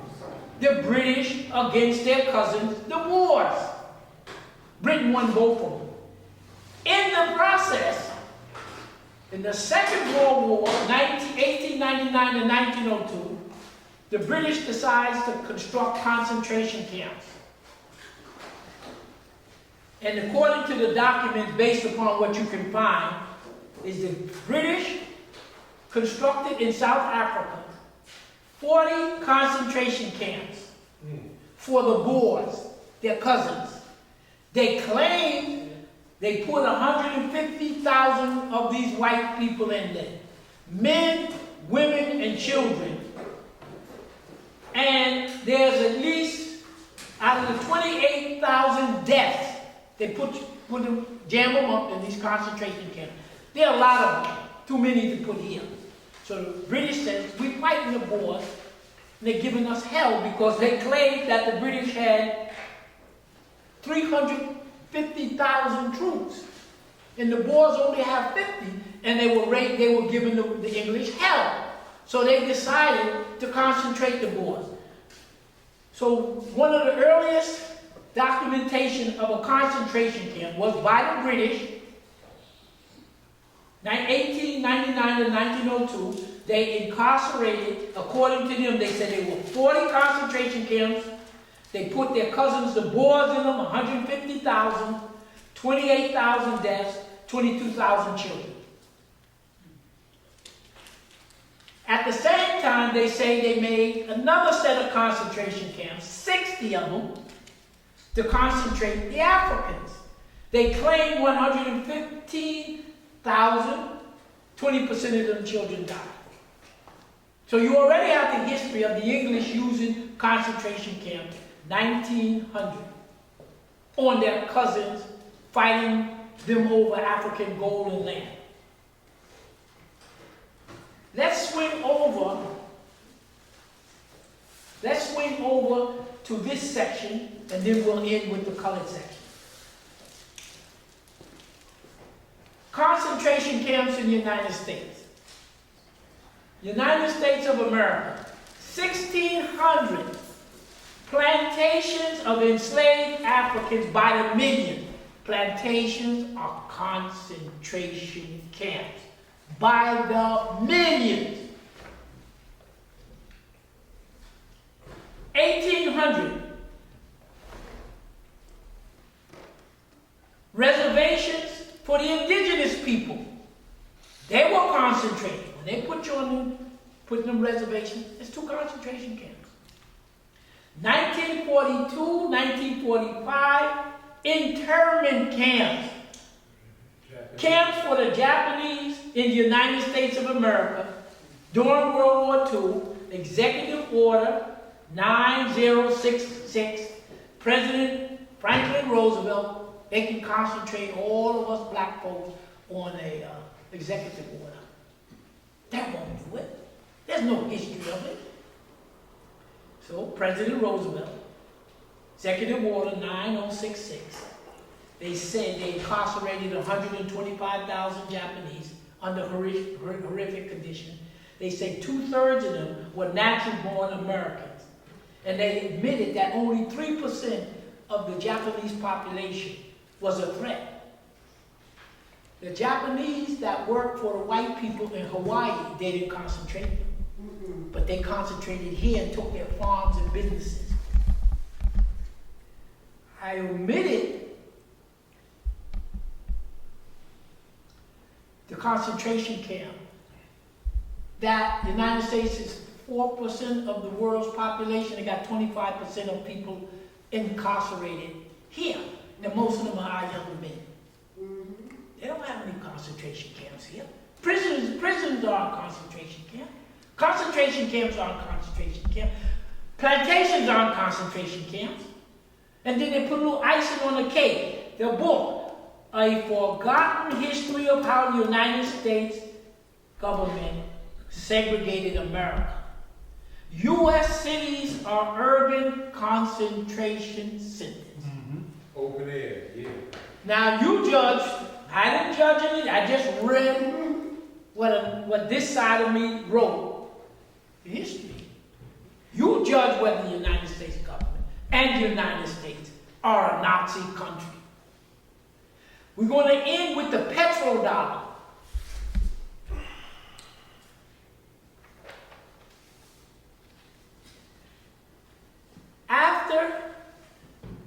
We'll do that, okay. During the Redwood Conference, because the United States was the most powerful, so we're going to use the US dollar, no longer the British silver dollar. We're going to use the US dollar, that paper. People said, this paper's nothing. The United States said, but we got it back with gold. Okay, we'll go along with it. Why are you going to go along with it? Because the United States got a bigger gun than anybody else. You're going to go along with it. Right. You bet. So they said, this is what we're going to do. for every dollar. Now, who was he talking to? Remember those countries that sat in Bretton Woods? When he's talking about using US dollar, he only talking about those European countries that are below the United States. He's not talking about the Caribbean, Right. Central, South America, Africa. You're not in this trade deal. That's a trade deal between the United States, England, France, and the rest of their little flunkies. They click. They click. No longer the British, because they broke the British. What happened during World War I, which the United States helped to do, they fought the war to pay the United States back for the shoes and the socks and the planes and everything. The British had to give them gold. Russia at that time didn't need anything from the U.S. because they had broken down into a civil war. So they stripped Britain of their gold. Where did Britain get the gold from? You know they stole it from every place they can get to. Get it. World War II comes around. Financed by the United States and the rest of it. After the war, Britain was broke. They didn't have any gold. So what the British, U.S. told their cousins, we mentioned it before, they call it colonial preference. Where Britain has a lot of the best colonies, Nigeria, South Africa, and everything. And because they had the biggest gun, they set the tariff high so that the U.S. and the other European countries could not come into Nigeria, South Africa to compete. You understand? So the United States says, okay, you can't pay me any more gold because you out of gold. You're not running around stealing. And that's when, Roosevelt, when he said you can't own gold, when they took all your gold, because they were accumulating the gold for the reserves. So he says, okay, U.S., we're going to determine that we're going to use the U.S. dollar. Gangsters. You pull a gun out. Anybody has any objection? No objections? Any objection, Munderson? They put the gun back in. We're going to make two banks, the World Bank and the IMF, and everybody's got to borrow from us. You look, pull out. Anybody got any objection? No. The objections is bad. Ain't nobody objected. Soviet Union didn't sign it. So they put it in two banks. Everybody, we're going to stay rich. Ripping everybody off. We all know about that because we all locked down with credit cards and stuff here. So we know about that. So they made the two banks.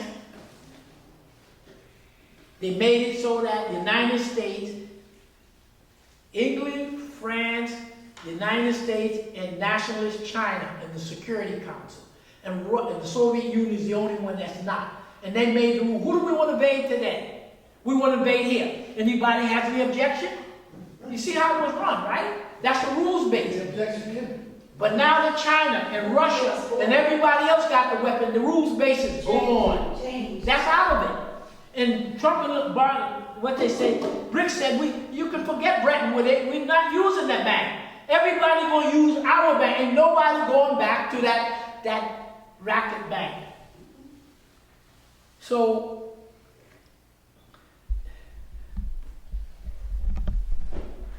I kind of lost my thought. Ain't nobody going back to that racket bank. So, we're going to use the U.S. dollar. Anybody have any objections? Gangsters. Before he goes in the pocket, everybody says no.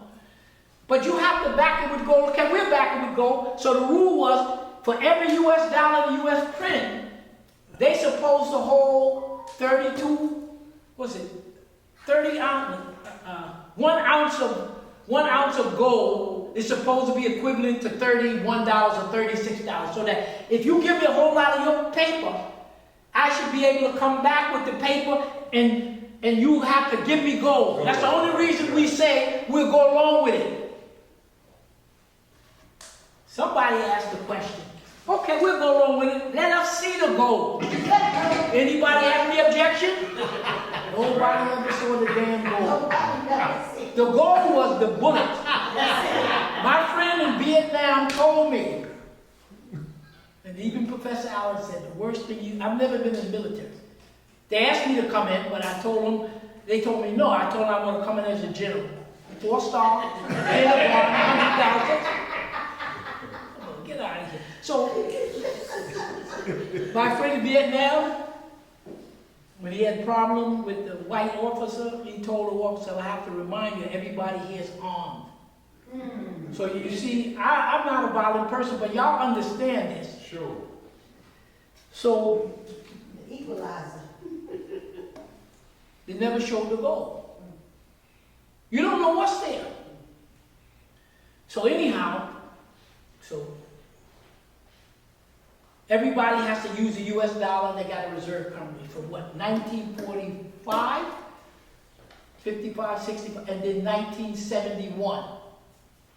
The United States went off the gold standard. Absolutely. One of the reasons is de Gaulle was one of the, said, wait, there's something wrong. We calculate that the amount of gold you say you have, you're only supposed to print $100 of paper. But you're printing 200, 300, 400. You don't have enough gold in there to back this. Then he goes again. Anybody have anything to say? But by that time, things had changed. So they had to come off the gold, because when France asked, they said, France said, I got all this paper junk, I want gold. They didn't deliver it. I don't know why they didn't have it, or they wouldn't get rid of it. I don't know. So that's when the other countries, the white countries, we're not in this trade. France and a few of them, then they said, we're going to stop dealing with the United States. So that's why they went off the gold standard, because they defaulted. They tell you on these programs, oh, United States never defaulted. They defaulted twice. Roosevelt defaulted twice during this what you call it, the Depression, and they defaulted. 1971. Then 1974 came around, so whatever the circumstances were, and this is the end of it for the petrodollar, because you're going to see how it reversed. So they got the idea. They went to Saudi Arabia and said, look, Saudi Arabia, you're a dominant pumper of oil. Iran don't have too much to say, because you British and American, we control Iran oil. We killed the guy. The United States is controlling Venezuela's oil. They can halfway controlling Mexico's oil. So they kind of control the oil in that extent. So they said to Saudi Arabia, those other countries, those African countries and other countries, they all selling oil. But because you're the big oil pumper and you got us behind you, this is what you want to do. You want to sell your oil only in US dollars. Right. Nobody wanted the money, only in US dollars. So if any country wanted to buy oil, Nigerians knew, everybody agreed pretty much under the gun to sell their oil only in US dollars. So that forced everybody to use the dollar again. Here's the stipulation. I, America, will protect you physically from Israel, from the French, and from all your enemies. I will be the gunman, you know, with the one who protects you. But this is what you have to do. You have to sell your oil only in US dollars, because nobody wanted US dollar. So the rest of the countries kind of fell in the line with the gun. So that meant countries now had to use the US dollar. So the petrodollar was, you, Saudi Arabia, will sell your oil in US dollar, and everybody. That's the petrodollar. Meaning the dollar has a backing from the petrol. So the people started using more and more the dollar, because that was the biggest commodity, was oil. But you must sell oil at $4 a barrel, almost giving it away. You must guarantee to give us unlimited oil. Because remember, you ever see the movies where the ships, they use coal, right? It's when the Europeans were able to get access to the oil out of Saudi Arabia and Venezuela, that they could now use oil. So Saudi Arabia had to sell the oil for $4 a barrel, unlimited amount. All of the money that you make here, you must pay us pay for our troops to protect you. You must pay us for their weapons to protect you. If you have anything left over, you have to use that to put in U.S. Treasury bonds. Buy U.S. Treasury bonds. Then you have to invest in the stock market, but you can't own anything. BlackRock. Okay? And that gave the United States the oil it needed, and it gave that financial to be able to build itself. That was the petrodollar. $4, continuous supply, we protect you, but in essence, all your reserve, all the money you make has to come back to the United States to buy weapons and the whole bit. That held up from 1974 up until 2020. And Russia and China are the ones who had the size and the power behind BRICS to say, we can't live like this. We live like, China, Russia, we lived a certain way before there was a damn United States. And we got jammed up here, we're going to unjam it. So they decided to do the BRICS. They could do it because Russia and China had enough military to protect themselves from the United States. The United States had already shipped out all the industrial base and they were weakening. So without that petrodollar made the United States powerful in the global economy and also in military. Now, what's happening, as Putin and them saying they de-dollarizing, the people are now, so let's look at, the United States used to have $100. Everybody had to use $100 a day. Because people are now bartering, using different currencies. So let's say that $100 a day, people are only using $80 a day. Then they barter. They only using $70 a day. So what is happening, because people are bartering, they're trading, they're doing any number of things, the use of the dollar is dropping. But the foundation of the dollar was the petrodollar. Not only because, even though the other countries stopped using the dollar, the fact that Saudi Arabia had to send tens of billions or hundreds of billions of dollars back to prop up. Right. So the same scheme that France had to Niger, and these French people, French Africans, you had to deposit all your gold and everything. That scheme, the United States. Because after the war, the United States said, I'm going to run everybody. Then the French said, well, I'm going to steal from my places that I have. I'm going to steal mainly from Africa. And the British, so everybody had to pop. So what you're doing is by BRICS and stuff, you are destroying Britain, France, and Europe, America's ability to steal from you. That's why you're going down. The fact that people aren't using the dollar, that's why you're going down. The fact that they're not using the SWIFT, that's why you're going down. And those hundreds of billions of dollars that Saudi had to swing over to the United States to keep strong, where are they swinging it to? Who's going to help build up Saudi Arabia? First of all, Saudi Arabia is selling most of their oil to China. So they said, we're not going to sell oil to China with your dollar. So those hundreds of billions of dollars that Saudi Arabia would buy oil from the United States and money go to them, they don't sell nothing to the United States. So they don't, because they almost sell no oil to the United States, they don't give the United States that money. That money is going to that's going to go into the BRICS bank. That's the bank for it. Okay. So Saudi Arabia wants to develop, just like Niger. So those hundreds of billions of dollars that used to come here to the stock market, to the corporations, and to sustain the economy, they're swinging it to China. China's working with them to help develop the country.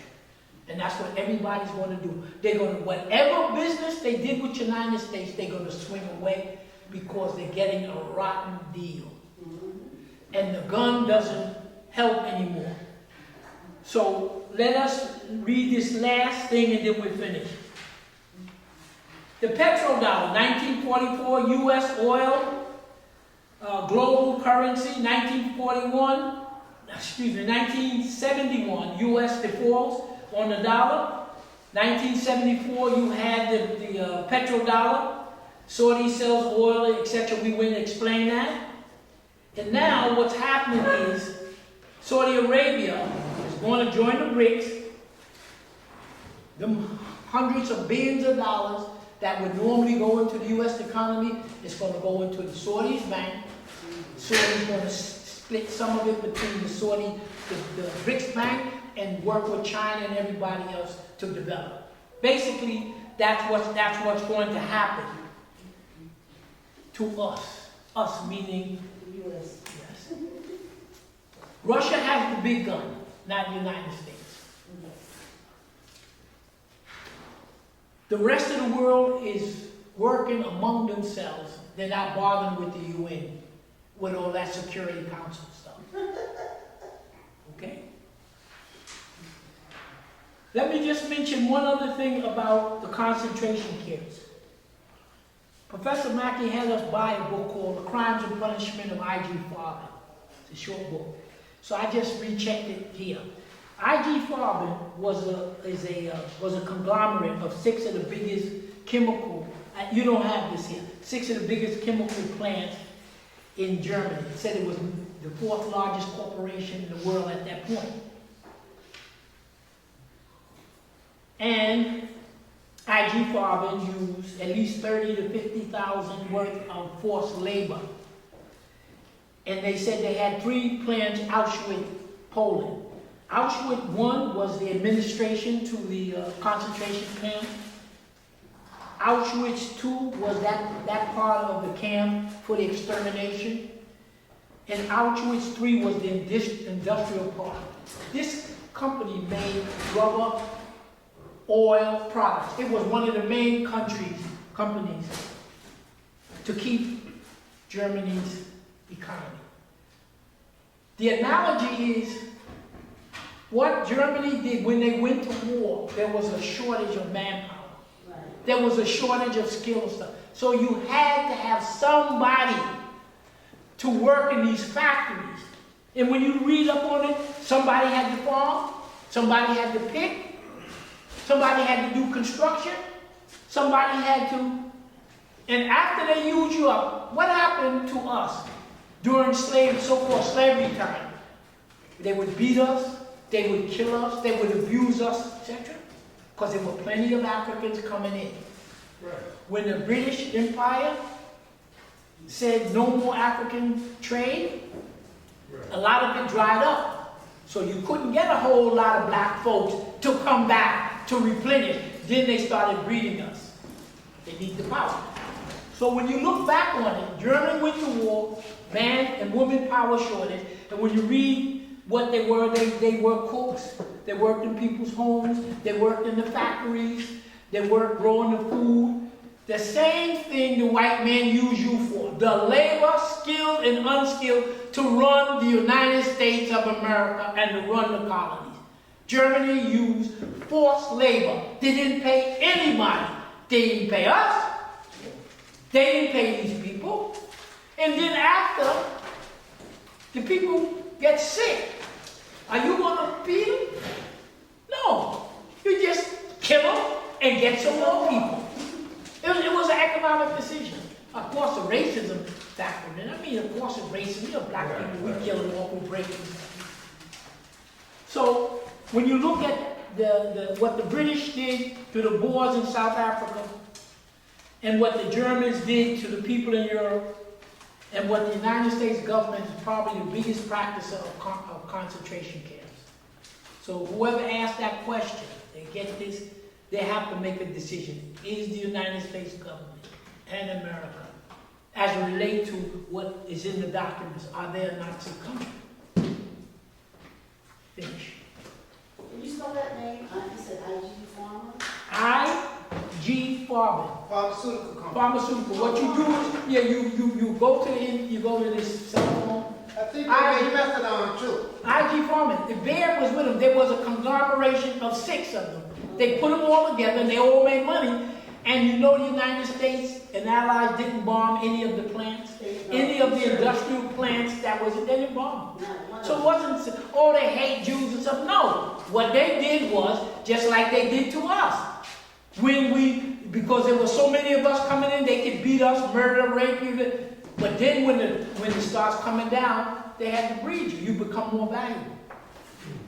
So, this is a kind of oversight here. So we have whatever time we question and answer and comment so that you can help, because what you say in the question clarifies it. So Ray, you have questions? Okay. Zoom, anybody from the Zoom got a question? Going once, going twice, 3 times from the floor. Rajiv?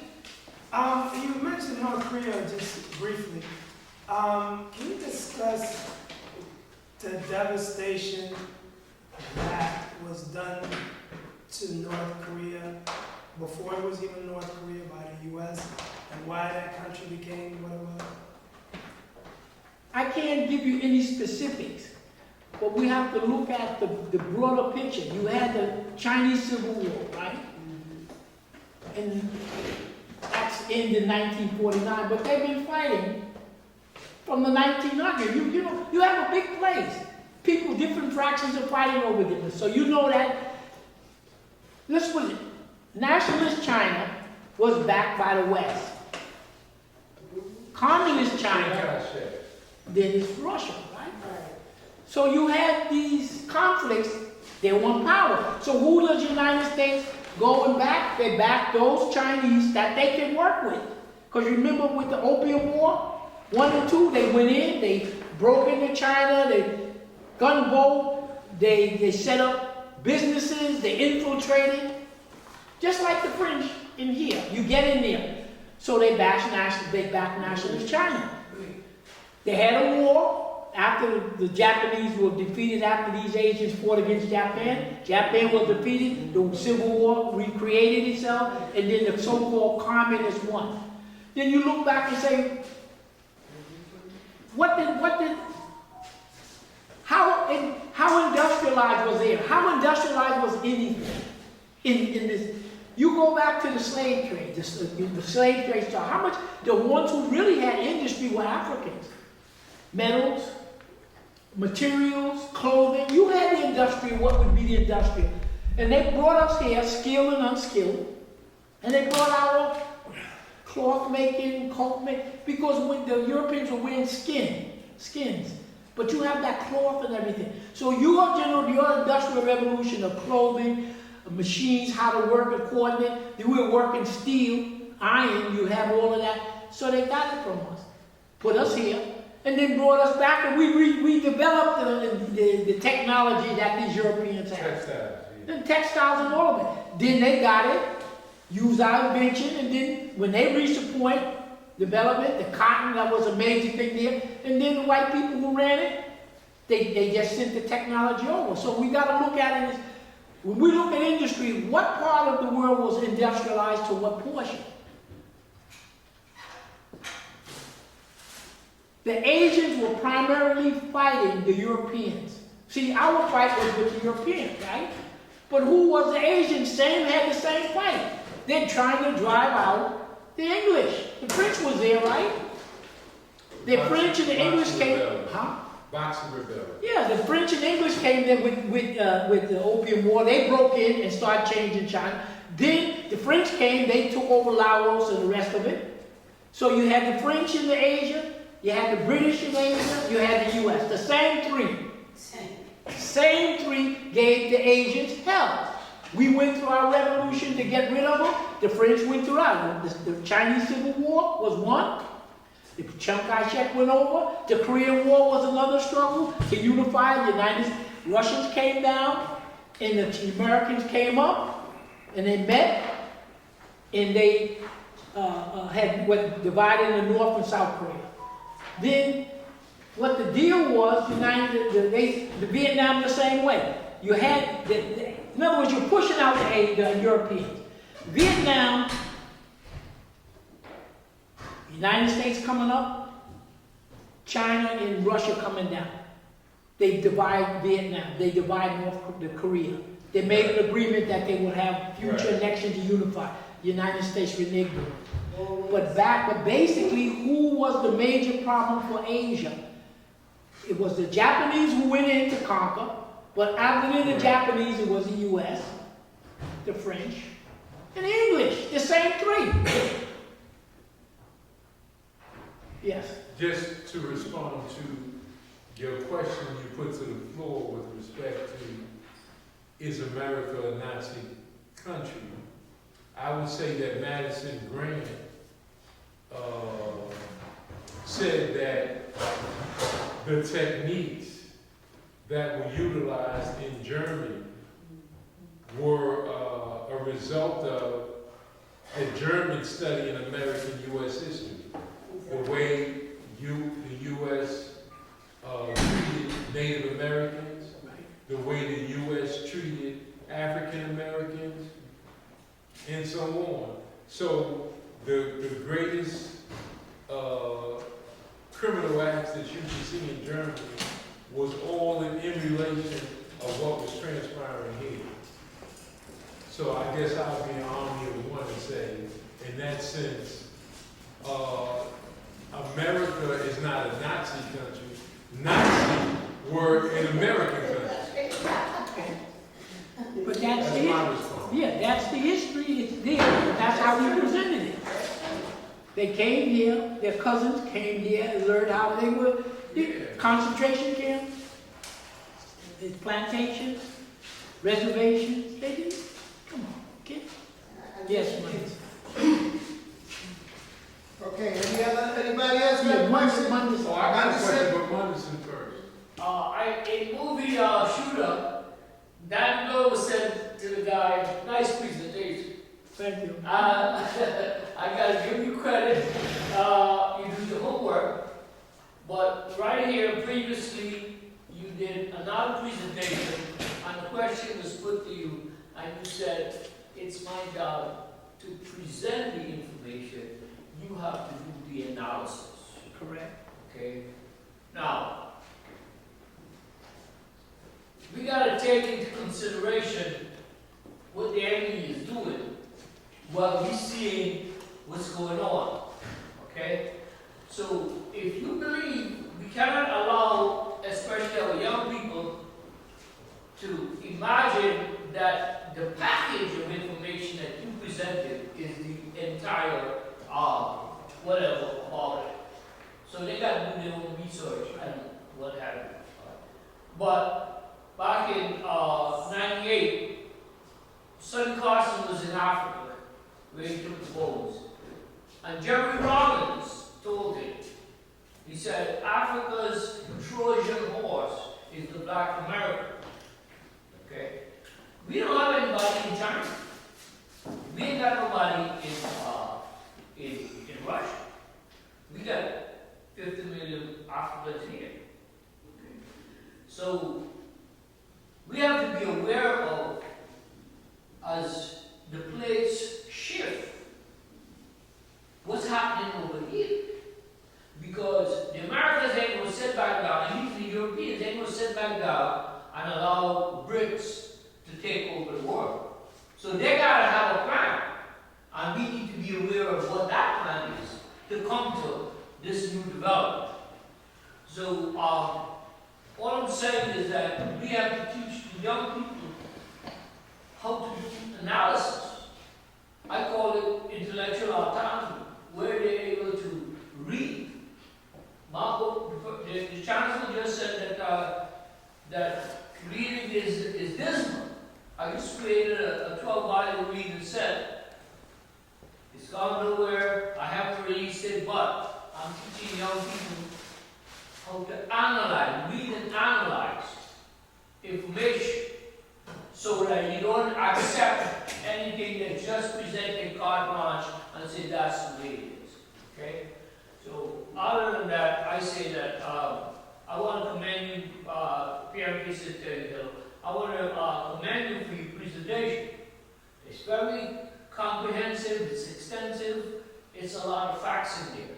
But there's still a lot of things that have to be sorted out. And one more important thing. Back in the early 50s, Dr. Clark said that Africa needs to be united. It took 100 years. We're approaching 100 years since Africa, since he said that statement in 1950. And Africa is nowhere near united. Okay? You may say that, well, the Russians are there, and the Chinese are there, whatever. Why are the Africans using their own uranium? Okay? You got all these petty Caesars, little Caesars, think that each one of these little African, 50 or 60 African countries is their own fiefdom. They're not working towards a unification of Africa, like Secretary or Julius Nyerere and those kinds of people. Everybody still, look at the size of my bank account.